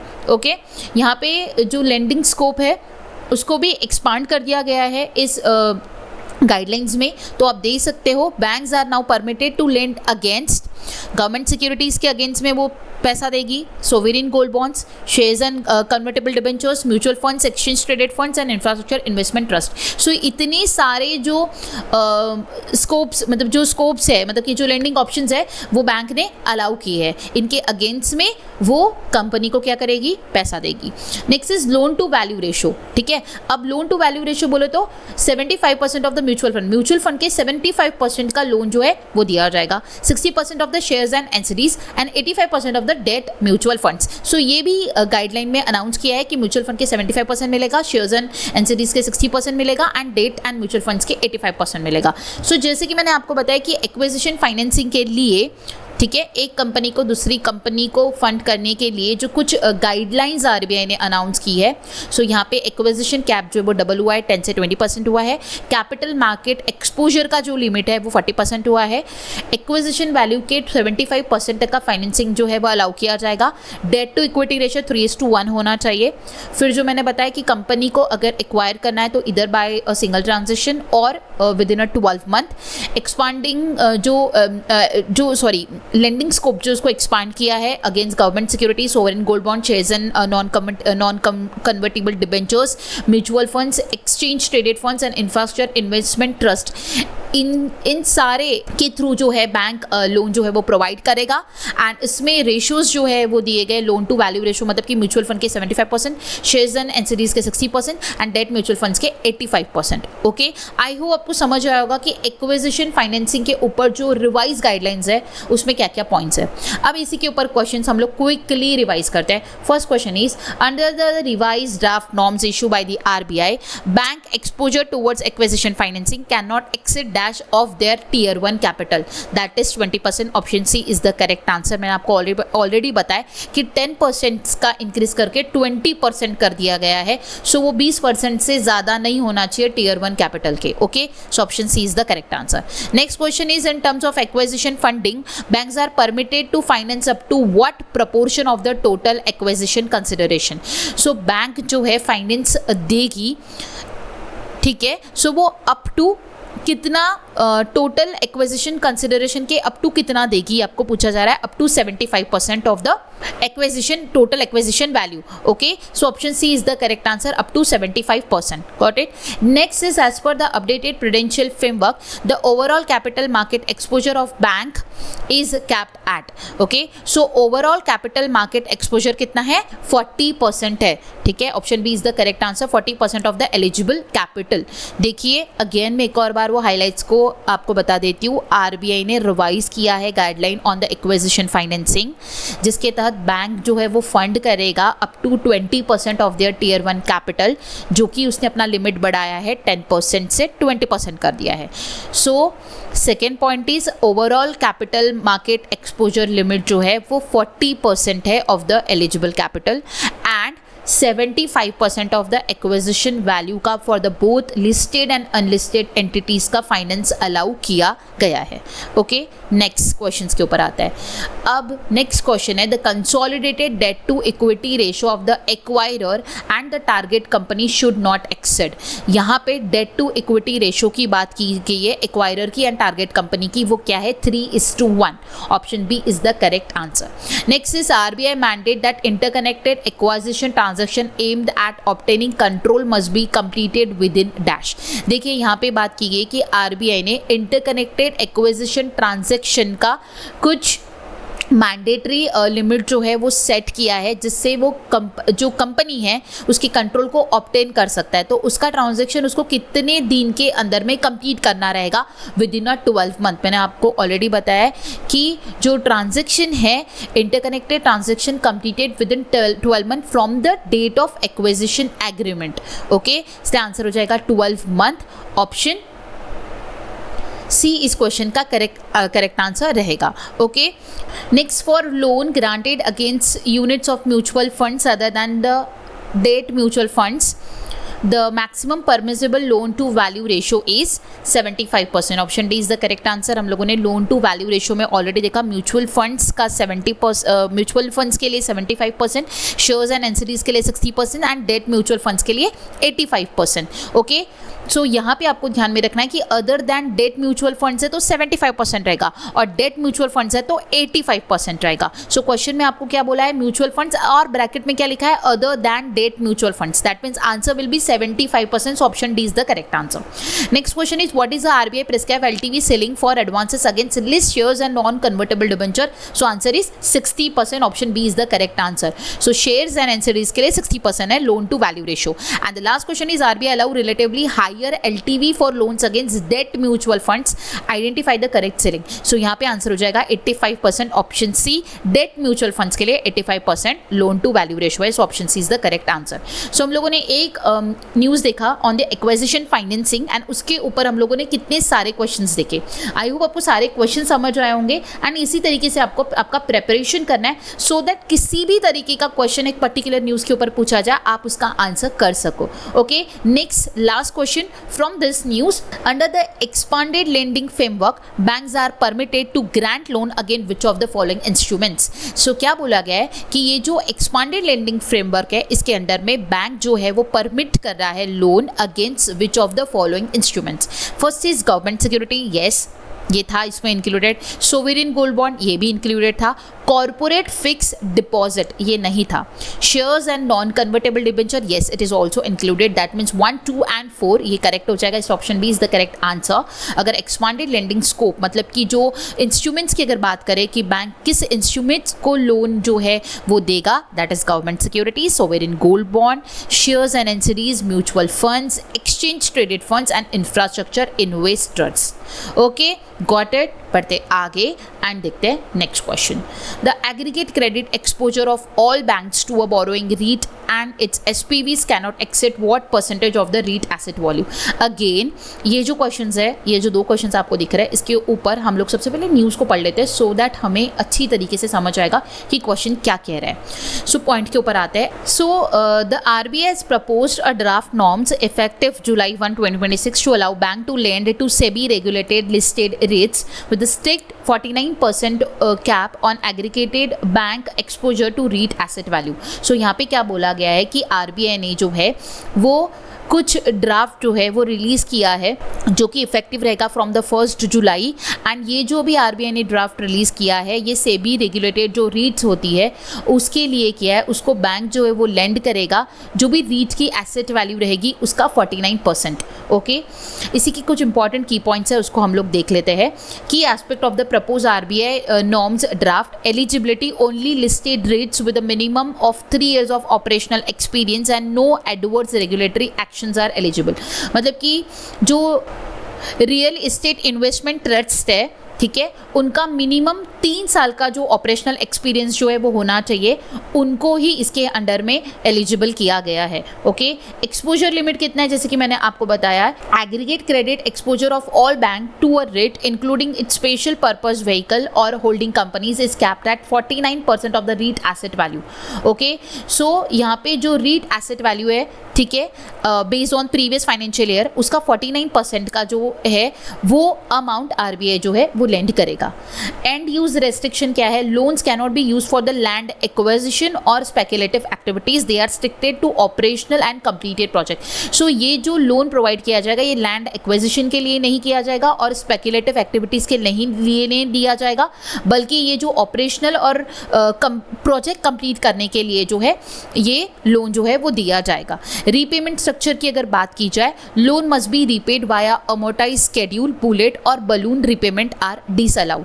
अब यहाँ पे क्या बोला गया है कि जो लोन रीपे करना रहेगा, ठीक है, रेट्स को वो अमोर्टाइज स्केड्यूल से करना रहेगा। ये क्या होता है मैं आपको बताऊंगी। इसमें कोई बुलेट और बलून रीपेमेंट जो है वो अलाउ नहीं किया गया है। सबसे पहले अमोर्टाइज लोन की अगर बात करें, इसमें फिक्स्ड EMI होता है थ्रू आउट दी टेन्यूअर, जिसमें प्रिंसिपल एंड इंटरेस्ट दोनों इंक्लूडेड होता है। बुलेट रीपेमेंट बोले तो क्या होता है, जिसमें pay interest only during the tenure, entire principal paid at the maturity, मतलब कि जिसमें इंटरेस्ट को जो है वो पे किया जाता है टेन्योर के दौरान और पूरा का पूरा प्रिंसिपल जो है वो मैच्योरिटी के टाइम पे दिया जाता है। एंड बलून रीपेमेंट की अगर बात की जाए, जिसमें स्मॉल ईएमआईज होती है, जिसमें प्रिंसिपल भी कटता है और इंटरेस्ट भी करता है, ठीक है, and large full lump sum payment, and उसका कुछ टाइम बाद फुल लमसम पेमेंट भी कर सकते हैं, तो वो होता है बलून रीपेमेंट। लेकिन बुलेट और बलून रीपेमेंट जो है ये रीट्स को अलाउ नहीं किया गया है। इनको अमोर्टाइज लोन रीपेमेंट करना रहेगा, जिसमें फिक्स एक ईएमआई टेन्योर रहेगा, जिसमें प्रिंसिपल एंड इंटरेस्ट दोनों भी इंक्लूडेड रहेंगे। आई होप आपको ये जो 3 स्ट्रक्चर है लोन रीपेमेंट के, ये तीनों समझ आए होंगे, amortise, bullet and balloon. Okay, bullet में क्या होता है, सबसे पहले इंटरेस्ट पे करना होता है टेन्योर के माध्यम से और एक साथ प्रिंसिपल देना होता है। लेकिन बलून में क्या होता है, प्रिंसिपल और इंटरेस्ट ये दोनों भी ईएमआई के माध्यम से भी देना होता है, एंड लास्ट में जो फुल लमसम पेमेंट है वो भी कर सकते हैं। ओके, सो ये जो पेमेंट रीपेमेंट स्ट्रक्चर है ये होना चाहिए अमोर्टाइज शेड्यूल के फॉर्म में, ठीक है। कोलैटरल की बात करें तो bank must secure loan with a mortgage of identified asset and escrow charge on receivables. Okay, बैंकों को जो है आइडेंटिफाई एसेट्स के साथ अपने लोन को सिक्योर करना चाहिए और इसी के साथ जो रिसीवेबल्स है उसको ऊपर भी बैंकों ने चार्ज करना चाहिए। ये आरबीआई ने नॉर्म्स में जो है प्रपोज किया है। सो यहाँ पे आपके लिए 2 पॉइंट्स इंपॉर्टेंट है। फर्स्ट इज कि जो रीट की एसेट वैल्यू है उसके ऊपर 49% का फिक्स 49% का जो है लोन आरबीआई जो है प्रोवाइड करेगा, ठीक है। एंड उसके बाद जो सेकेंड पॉइंट आपका आता है कि जो रीपेमेंट स्ट्रक्चर रहेगा वो अमोर्टाइज शेड्यूल के फॉर्म में आरबीआई जो है बैंक जो है वो लेगा, वो बुलेट और बलून रीपेमेंट जो है वो लेगा नहीं। ये पॉइंट आपको ध्यान में रखना रहेगा, सिंपल। ओके, सो यहाँ पे हम लोगों ने अभी ये 3 रीपेमेंट के पेमेंट देखे। अगर इसको 1 लाइन मेमोरी ट्रिक में अगर आपको ध्यान में रखना है तो अमोर्टाइज बोले तो इक्वल ईएमआईज, जहाँ पे प्रिंसिपल और इंटरेस्ट दोनों थ्रू आउट दी टेन्योर पे किया जाता है, ठीक है, जिसमें स्मूथ रिडक्शन जो है वो हो जाता है। बुलेट की बात करें तो यहाँ पे सिर्फ इंटरेस्ट पे होता है during the tenure and 1 time principal paid होता है एट द मैच्योरिटी, तो इसे ही ध्यान में रखना है, 1 big shot at maturity. And balloon की अगर हम लोग बात करें तो यहाँ पे स्मॉल पेमेंट्स होते हैं इनिशियली, जहाँ पे प्रिंसिपल इंटरेस्ट दोनों पे किया जाता है एंड आफ्टर दैट लास्ट में एक फाइनल लमसम पेमेंट होता है, तो small payments big final pop. Okay, so ये हुआ आपका रीपेमेंट स्ट्रक्चर जो कि हम लोगों ने देखा। इसी के साथ आपको ये सारे जो भी आरबीआई ने रिसेंटली ड्राफ्ट रिलीज़ किया है सेबी रेगुलेटेड रीट्स के लिए, ये आपको ध्यान में रखना रहेगा। Got it. इसी के साथ हम लोग इसी से रिलेटेड जो स्टैटिक डेटा है वो भी डिस्कस कर लेते हैं, फिर क्वेश्चंस की ओर चलते हैं। Okay, REIT is a SEBI regulated investment vehicle that pool funds to invest in income generating real estate and distribute most of its earning to the investors. So REIT एक SEBI regulated investment instrument है जो कि income generating real estate के लिए जो है पैसा क्या करता है, जमा करता है। ओके, एंड इनविट्स की अगर मैं बात करूँ, and InvITs is a SEBI regulated trust that pool funds from investor to invest in and manage the revenue generating infrastructure assets such as highways, power transmission lines, pipelines, telecom tower, distributes most of its income to the investor। InvITs क्या है, ये एक SEBI regulated trust है जो कि funds को pool करता है from the investor to invest in the revenue generating infrastructure assets. Okay, जिसमें आता है highways, power transmission lines, pipelines, telecom towers and etcetera. So investor से वो पैसा इन्वेस्ट करवाता है रेवेन्यू जनरेटिंग इंफ्रास्ट्रक्चर एसेट्स में, वो होता है इनविट्स। और रीट्स क्या होता है, वो एक सेबी रेगुलेटेड इन्वेस्टमेंट इंस्ट्रूमेंट है जो कि पैसा जमा करता है इनकम जनरेटिंग रियल एस्टेट में इन्वेस्ट करने के लिए, ठीक है, एंड फिर वो इन्वेस्टर्स को डिस्ट्रीब्यूट करता है जो भी अर्निंग्स होती है उसको। आई होप आपको रिट्स और इनविट्स का डिफरेंस जो है वो समझ आया होगा। REITs is the investment vehicle for income generating real estate and InvITs is the invest vehicle for revenue generating infrastructure asset. I hope clear हुआ होगा। ओके, आरबीआई की यहाँ पे बात की जा रही है तो आरबीआई का स्टार्ट एक बार रिवाइज कर लेते हैं। फाउंड हुआ था 1 अप्रैल 1935 में, आरबीआई नेशनलाइज हुआ था 1 जनवरी 1949 में, हेडक्वार्टर है मुंबई महाराष्ट्र में, सेटअप किया गया था हिल्टन एंड यंग कमीशन द्वारा। फर्स्ट गवर्नर जो थे that is sir Osborne Smith. First Indian governor जो थे that is C D Deshmukh. Current governor जो है वो 26 गवर्नर है संजय मल्होत्रा जिन्होंने रिप्लेस किया है शक्तिकांता दास को। डिप्टी गवर्नर की बात करें तो टी रविशंकर, स्वामीनाथन जनकिरमन, पूनम गुप्ता एंड श्री चंद्र मुर्मू जो है वो रिसेंटली 4 डिप्टी गवर्नर्स है। अभी हम लोग क्वेश्चंस के ऊपर आते हैं। So the first question is the aggregate credit exposure of all banks to borrowing REITs and its SPVs cannot exceed what percent of the REITs asset value, that is 49%। Option C is the correct answer. मैंने आपको already बताया है कि इसका जो maximum limit रहेगा REET asset value का 49% से ज़्यादा एक्सेड नहीं होना चाहिए, ठीक है। सो अप टू 49% तक का जो बोरोइंग लिमिट है वो रहेगा रीट्स एंड उसके एसपीवीज के लिए, okay. Under RBI draft norm on bank lending to REITs what is the minimum operational track record required for eligibility. So RBI draft norms के अंडर में जो बैंक जो लेंड करेंगी रीट्स को उसके लिए मिनिमम ऑपरेशनल ट्रैक रिकॉर्ड कितना रहना चाहिए उस रीट्स का, ठीक है, that is up to 3 years, मतलब कि मिनिमम 3 साल का, अप टू नहीं, मिनिमम 3 साल का जो ऑपरेशनल ट्रैक रिकॉर्ड जो है वो होना चाहिए उस रीट्स का, तब जाके बैंक जो है पैसा देगी। So option A is the correct answer. Got it. So इसके ऊपर 2 क्वेश्चंस थे, आपको डेटा सारा समझ आया है। किसी भी तरीके का क्वेश्चन पूछा जाए आई होप आप आंसर कर पाओगे, ओके।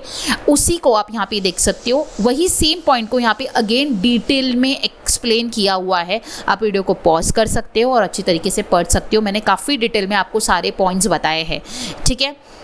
वही सेम चीज़ें हैं, मैंने आपको बहुत सिस्टमैटिक तरीके से प्रेजेंट किया, बट ये बहुत ही डिटेल में अगर आपको पूरा पढ़ना है तो सेशन पॉज कीजिए, एक बार रिवाइज करिए और आगे बढ़िए, ओके। सो बढ़ते हम लोग आगे। अभी हम लोग हमारे सेशन के कुछ इंपॉर्टेंट की पॉइंट्स है उसे डिस्कस करेंगे। यहाँ पे हमारे क्वेश्चंस जो है वो कंप्लीट होता है। So the first point is the RBI monetary policy committee meet from 4th of Feb to 6th of Feb. RBI cut the repo rate by cumulative 125 basis points since February 2025, dropping from 6.50% to the current 5.25%. देखिए यहाँ पे एक बड़ा change हमें देखने मिला है repo rate में। सो रिसेंटली जो मॉनेटरी पॉलिसी कमेटी का मीटिंग हुआ वो फरवरी 4 से लेकर 6 के दौरान हुआ, जिसमें आरबीआई का रेपो रेट हमें कट होता हुआ नजर आया। 125 बेसिस पॉइंट से वो कट हुआ। प्रीवियसली इट वाज 6.50%, अब कट डाउन होकर हुआ है 5.25%, ओके।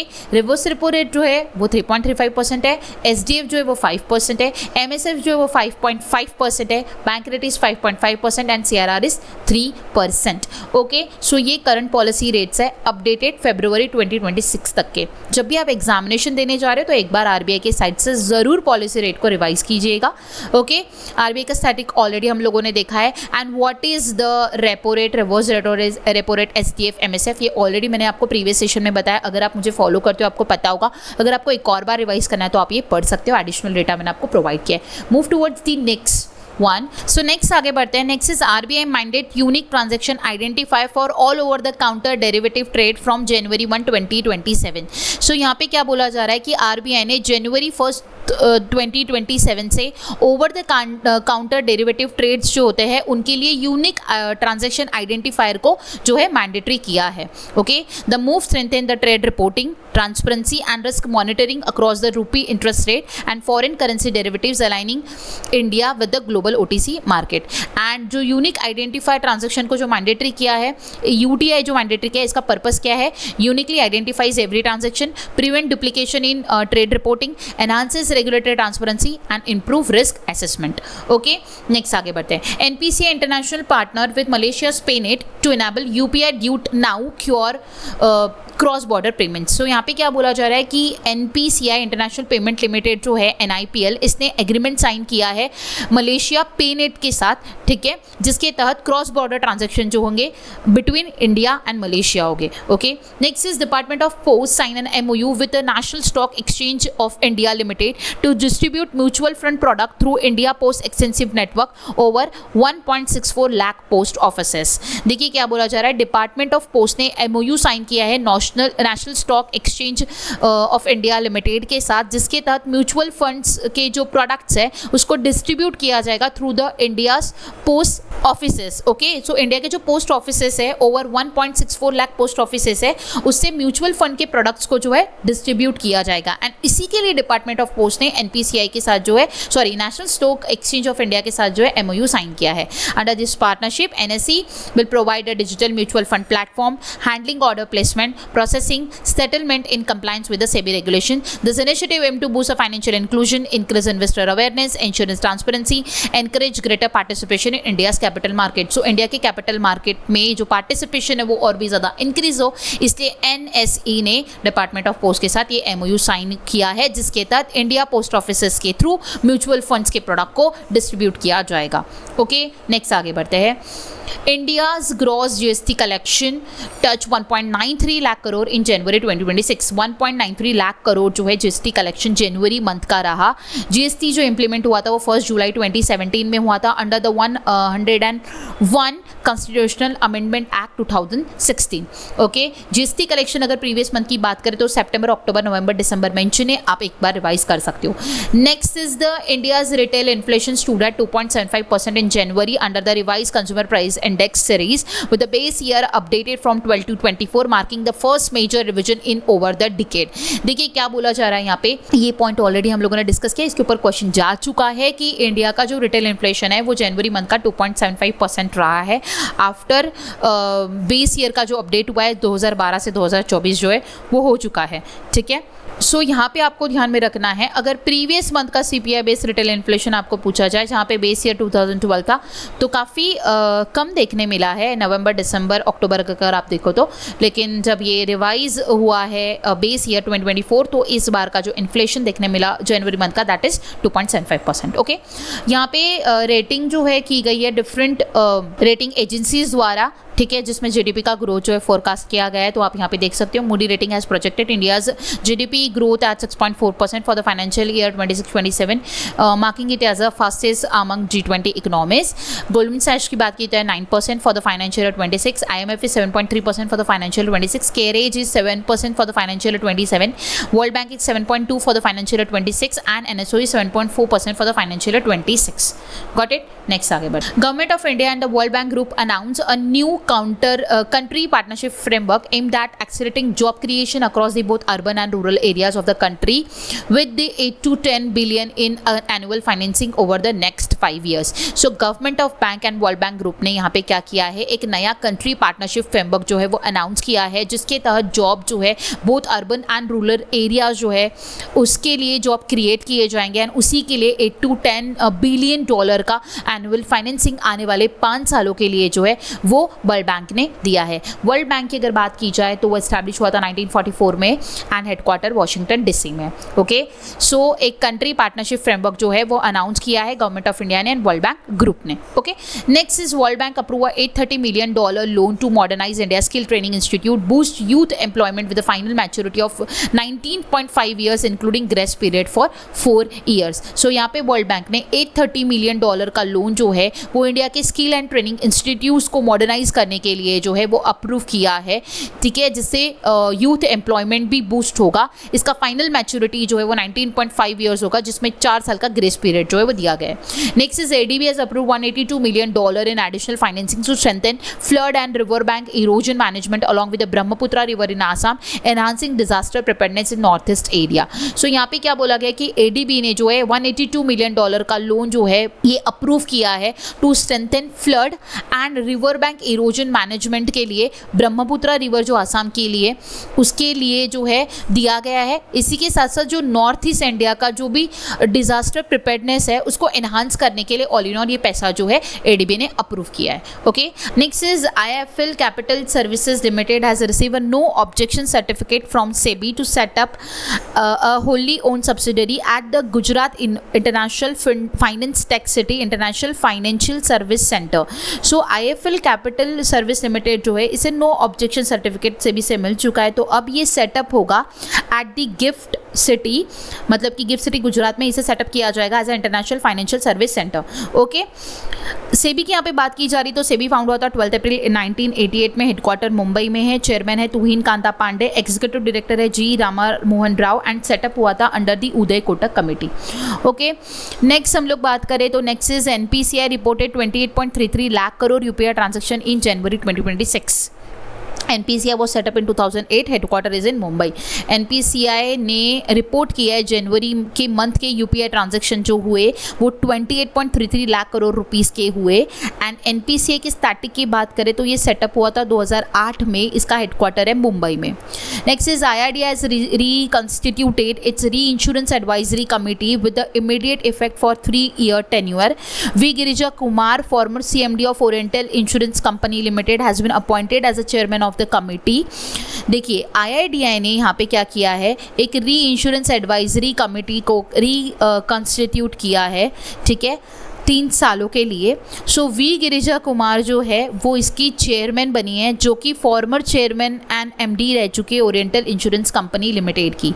IRDAI की बात की जाए तो इस्टेब्लिश हुआ था 1999 में under the IRDAI act 1999। Headquarter Hyderabad Telangana में है, चेयरमैन है अजय सेठ। Next is competition commission of India has impose a penalty of 27.38 crore rupees on Intel corporation for engaging in anti competitive practices. So CCI ने 27.38 करोड़ रुपीस का penalty Intel corporation के ऊपर लगाया है, ठीक है। CCI की बात की जाए तो ये है इससे सेटअप किया गया था under the competition act 2002 and it comes under the ministry of corporate affairs. Founded on 4th of October 2003, headquarter is in New Delhi. Chairperson is Ravneet Kaur and secretary is Inderpal Singh Bindra. Okay, next is RBI imposed a monetary penalty on Bank of Maharashtra for rupees 32.50 lakh rupees. DCB on DCB bank के ऊपर लगाया 29.60 lakh rupees का। CSB के ऊपर लगाया 63.60 lakh rupees का for compliance with the regulatory directions. Next is NPCI has extended the UPI One World wallet to international delegates attending the India AI Impact Summit 2026, enabling UPI payments without Indian mobile number or bank account. The pilot is available to delegate from 40 plus countries participating in the summit, which is held in New Delhi from 16 to 20th of February, allowing real-time P2M person to merchant payment by scanning UPI QR code during their stay. Wallet can be loaded using international card with limit of 25,000 per transaction and 50,000 per month. यहाँ पे क्या बोला जा रहा है कि NPCI ने जो है UPI वन वर्ल्ड वॉलेट जो है ये इंटरनेशनल डेलीगेट्स के लिए जो है इन्होंने लिमिट जो है एक्सटेंड की थी। जो इंडिया AI इम्पैक्ट समिट हुआ 2026 का, ये न्यू दिल्ली में हुआ 16 से 20 फरवरी के दौरान। तो जो इंटरनेशनल डेलीगेट्स थे जो कि अराउंड 40 प्लस कंट्रीज से आए थे, उनके लिए जो पेमेंट्स हुए उनका इंटरनेशनल नंबर से ही इंडियन मोबाइल नंबर पर पेमेंट हुआ। उनको ज़रूरी नहीं था कि इंडियन मोबाइल नंबर उनके पास होना चाहिए। ओके, सो NPCI ने ये सर्विस जो है उनको प्रोवाइड की एंड इसी के लिए जो वॉलेट जो था वो इंटरनेशनल कार्ड लिमिट जो उनको प्रोवाइड की थी 25,000 पर ट्रांजैक्शन का एंड 50,000 पर मंथ का, मतलब कि ये उनके लिए लिमिट जो है वो सेट की गई थी। Okay, next is the ministry of statistics and programme implementation has revise the consumer price base year from 12 to 24. The revision reflect the post pandemic shift in household consumption pattern across the India. India revises CPI base year roughly once 5 to 10 year to maintain the statistical relevance. So यहाँ पे मैंने already 2 बार ये point को raise किया है कि consumer price index का base year जो वो चेंज हुआ है वो 2012 से अब 2014 हुआ है, ठीक है। सो ये जो रिविजन है ये रफली होता है अराउंड 5 to 10 ईयर्स में, ठीक है। जो CPI का बेस ईयर है रफली 5 to 10 ईयर्स में चेंज होता है। जो स्टैटिस्टिकल रिलेवेंस है उसको मेंटेन करने के लिए इसे चेंज किया जाता है। 2012 का चेंज करके अब 2024 कर दिया गया है। State bank of India project है centre capex to cross 12 lakh crore in financial year 27। So State bank of India ने इसे प्रोजेक्ट किया है कि वो 12 लाख करोड़ का जो अपना कैपिटल एक्सपेंडिचर जो है वो क्रॉस करेगा in financial year 2027। SBI found हुआ था 1955 में, हेडक्वार्टर है मुंबई में। State bank of India bolster its state finance and global banking operation with the launch of global trade finance centre in Kolkata West Bengal. So State bank of India ने recently global trade finance centre Kolkata West Bengal में जो है वो launch किया है। Next is Slice launch UPI first banking solution. Reserve bank of India approve the appointment of Ranjan Bajaj as MD MD and CEO of the Slice Small Finance Bank, founded in 2016, headquarter is in Bengaluru. So slice जो है इसने अपना UPI first banking solution जो है वो launch किया है and RBI ने राजन बजाज जो है इनको MD एंड CEO बनाया है स्लाइस स्मॉल फाइनेंस का. एंड ये जो फाउंड हुआ था 2016 में फाउंड हुआ था, इसका हेडक्वार्टर बेंगलुरु में. Okay, next is Punjab and Sindh bank receive RBI approval to open a branch in a GIFT City IFSC. तो पंजाब एंड सिंध बैंक जो है उसको अप्रूवल मिला है RBI से, वो अपना ब्रांच जो है वो गिफ्ट सिटी में ओपन करेगा. पंजाब एंड सिंध बैंक जो है वो 1908 में इस्टेब्लिश हुआ था, हेडक्वार्टर न्यू दिल्ली में. पेशाब secure RBI payment aggregator physical PAP licence. So payment aggregator का लाइसेंस जो है P Sharp को दिया गया है RBI द्वारा. सो पेमेंट एग्रीगेटर गाइडलाइन जो है फर्स्ट टाइम इशू की थी 2020 में RBI द्वारा. Transcorp International receive RBI in principle for participation in the centralised payment system. So Transcorp International जो है इसे RBI से अप्रूवल मिला है, ये सेंट्रलाइज्ड पेमेंट सिस्टम जैसे कि NEFT RTGS होता है इसमें पार्टिसिपेट कर सकता है. Next is PB Fintech, parent company of policy बाजार एंड पैसा बाजार, announce that it's a wholly owned subsidiary of PB Pay has received a payment aggregator license from the RBI. PB Pay, Policy Bazaar and Exim Pay receive a RBI authorization to operate as a payment aggregator. Okay, so देखिए यहाँ पे क्या बोला जा रहा है. PB Fintech जो है पेरेंट कंपनी है पॉलिसी बाजार एंड पैसा बाजार का, ठीक है.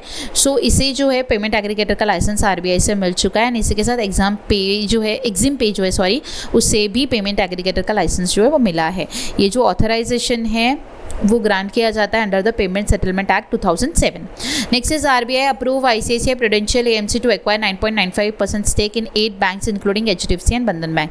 सो RBI ने अप्रूव किया ICICI Prudential AMC को, ठीक है, एसेट मैनेजमेंट कंपनी को, to acquire 9.95% stake in 8 bank का वो 9.95% स्टेक जो है वो एक्वायर करेगा जिसमें HDFC and Bandhan bank included है. RBI approve 3-year extension of Sanjay Agrawal as MD of the AU Small Finance Bank from April 19, 2026, marking the third consecutive approved term. So RBI ने जो है approval दिया है कि वो संजय अग्रवाल को 3 साल का एक्सटेंशन जो है वो दे रही है, जो कि MD है AU स्मॉल फाइनेंस बैंक के. फ्रॉम April 19, 2026 उनका थर्ड कॉन्सिक्यूटिव अप्रूव टर्म ये रहेगा. AU स्मॉल फाइनेंस बैंक की बात की जाए तो फाउंड हुआ था 1996 में, हेडक्वार्टर है जयपुर राजस्थान में. MD CEO है संजय अग्रवाल. टैगलाइन है चलो आगे बढ़े.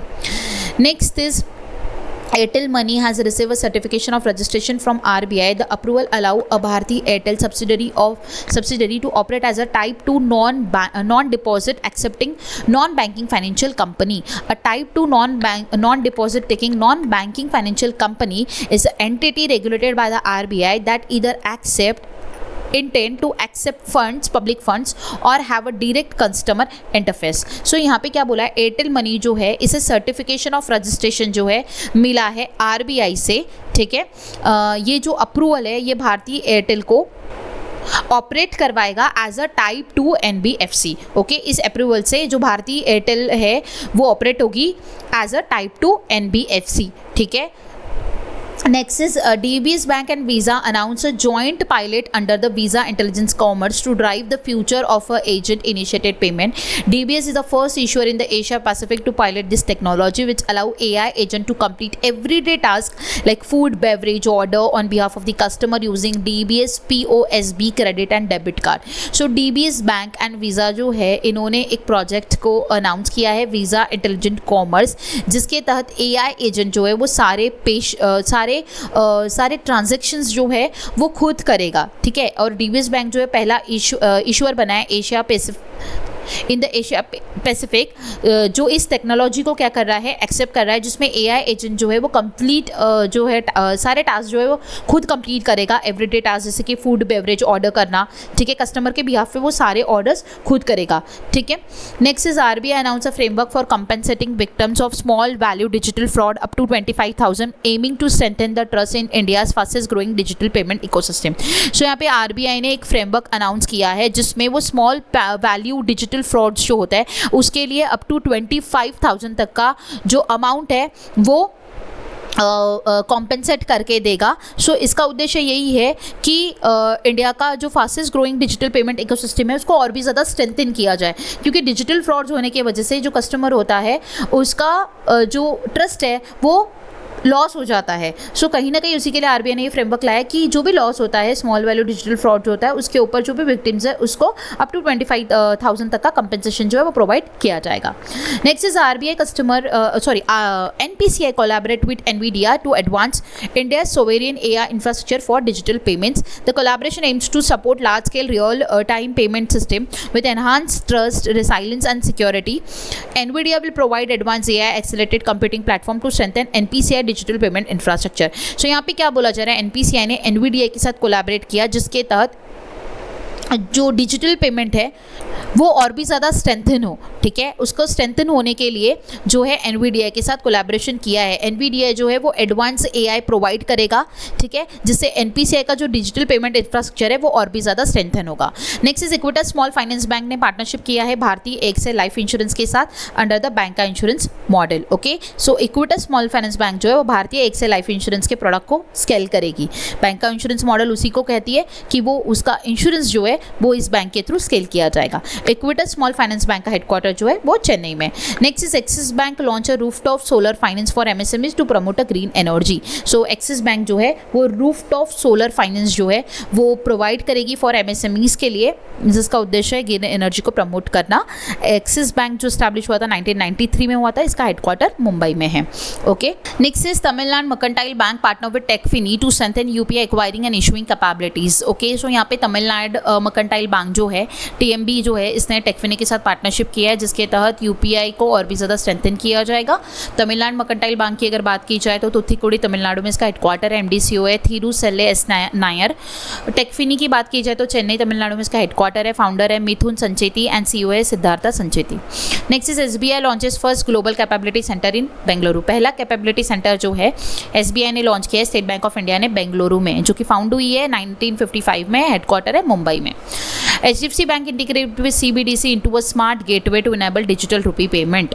ओके, इसमें यहाँ पे क्या बोला जा रहा है, HDFC बैंक जो है वो CBDC के साथ जो है, CBDC बोले तो हमारा सेंट्रल बैंक करेंसी है। ओके, सो HDFC बैंक ने CBDC के साथ इंटीग्रेट किया है, ठीक है, जिसके तहत डिजिटल रुपी पेमेंट्स जो है वो होगी। ठीक है, इसका ऑब्जेक्टिव यही है कि डिजिटल रुपी जो है हमारा उसको उसके अडॉप्शन को प्रमोट किया जाए and strengthen the India sovereign digital currency ecosystem. India का जो डिजिटल करेंसी इकोसिस्टम है उसको और भी ज़्यादा स्ट्रेंथन करने के लिए HDFC बैंक ने CBDC के साथ इंटीग्रेट किया है। Next is Canara bank has become the first bank in India to integrate NPCI Bharat bill pay limited NBBL NBSL's plug-in based UPI solution into its merchant payment platform Canara AI Pay। सो यहाँ पे क्या बोला जा रहा है, कैनरा बैंक जो है उसने भारत बिल पे लिमिटेड के प्लग-इन आधारित जो यूपीआई सॉल्यूशन है उसको अपने मर्चेंट प्लेटफॉर्म कैनरा AI पे में इंटीग्रेट करने वाला भारत का वो पहला बैंक बन चुका है। ओके, नेक्स्ट आगे बढ़ते हैं। Next is innovative technology has receive authorisation from RBI to operate as a online payment aggregator under the payment settlement act 2007। So innovative technology जो है इसको आरबीआई से ऑथराइजेशन मिला है to operate as a online payment aggregator. Okay, next is PFRDA constituted an expert committee to design assured pension income product under the national pension system. The panel is chaired by the SAO। सो यहाँ पे क्या बोला जा रहा है, the pension fund regulatory and development authority जो है इन्होंने एक एक्सपर्ट कमेटी डिज़ाइन किया है जिसके तहत assured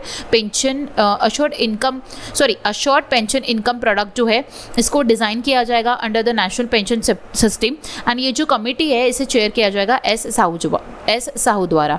okay, next is IEFPA organise निवेशक शिविर in Bengaluru to help investor resolve unclaimed dividends, shares and other investment related claim. The initiative aims to promote investor awareness, financial literacy and speed grievance redressal.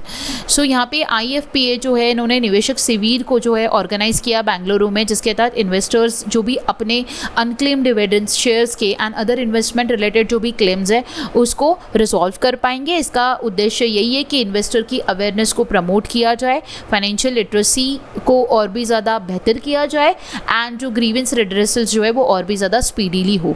Okay, next is financial software system has become the first payment technology company in India and Asia Pacific region to receive ISO IEC 42001 certification, a global standard for artificial intelligence management system. So financial software and system जो है ये पहला payment technology company बना है India का and Asia Pacific reason का, जिसने ISO IEC 42001 certification को जो है एक्वायर किया है। ये ग्लोबल स्टैंडर्ड है आर्टिफिशियल इंटेलिजेंस मैनेजमेंट सिस्टम का। ओके, यहाँ पे हमारे सारे की पॉइंट्स भी कंप्लीट होते हैं। यहाँ पे हमारा जैन से लेकर फरवरी मंथ का सारा बैंकिंग का करंट अफेयर्स जो है वो कंप्लीट होता है। आई होप आपको आज का सेशन कंप्लीटली समझ आया होगा। जिन भी बैंकों को आज हम लोगों ने डिस्कस किया उसका स्टैटिक डेटा भी यहाँ पे मैंने मेंशन किया है, तो आप अच्छी तरीके से पढ़ सकते हो। फर्स्ट टेबल में क्या मेंशन है, जो भी public sector and major private banks हैं उनके हेडक्वार्टर्स वो कब एस्टैब्लिश हुए, उनका टैगलाइन क्या है। सो जो भी बैंकों के बारे में हम लोगों ने ऊपर पढ़ा, जैसे कि state bank of India, HDFC bank, ICICI bank, Canara bank, उनके सारे headquarters, establishment year and tagline mention है, आप रिवाइज कर लीजिएगा।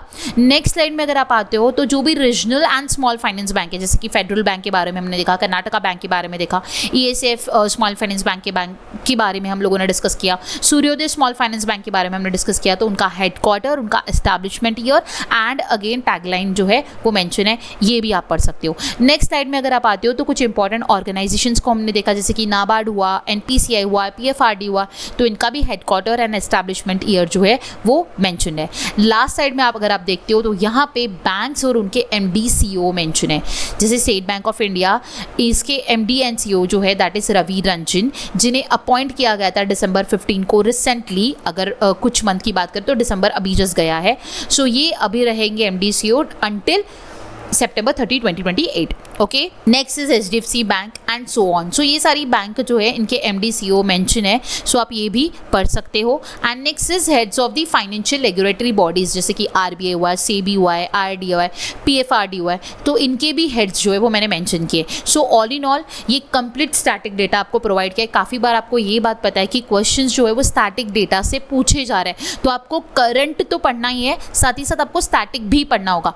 कुछ स्टैटिक डेटा मैं आप लोगों को बताती हूँ जब मैं न्यूज़ कवर अप करवाती हूँ, लेकिन आपको एक साथ सम अप करके मैंने सारा आज का सेशन का स्टैटिक डेटा दिया है, जिसमें सारी बैंक्स, सारी बैंक्स भी इंक्लूडेड है, सारी फाइनेंशियल रेगुलेटरी बॉडीज़ भी इंक्लूडेड है, तो सारे हेड्स, उनके हेडक्वार्टर्स, उनके establishment year and so on. तो ये सारी चीज़ें आपको अच्छी तरीके से ध्यान में रखनी रहेगी। अगर आपको आज का सेशन पसंद आया है तो आपको क्या करना है, अपने ज़्यादा फ्रेंड्स के साथ शेयर करना है। अपकमिंग आपको बजट और इकोनॉमिक अफेयर का सेशन जल्दी मिलने वाला है एंड करंट अफेयर्स जो मंथली हम लोग प्रोवाइड करते हैं वो भी आपको मिलने वाला है। Okay, so stay tune for the upcoming session. आपको क्या करना है, चैनल को सब्सक्राइब करना है एंड नोटिफिकेशन बेल आइकन को प्रेस करना है, सो दैट जो भी नेक्स्ट सेशन आए उसकी नोटिफिकेशन आपको सबसे पहले मिले और आप वो सेशन जाकर देख सको। अगर आपको आज का सेशन पसंद आया है तो आपको सेशन को लाइक करना है, अपने फ्रेंड्स के साथ शेयर करना है, चैनल को सब्सक्राइब करना है। सो मिलते हैं गाइस नेक्स्ट सेशन में। Thanks for watching and have a nice day.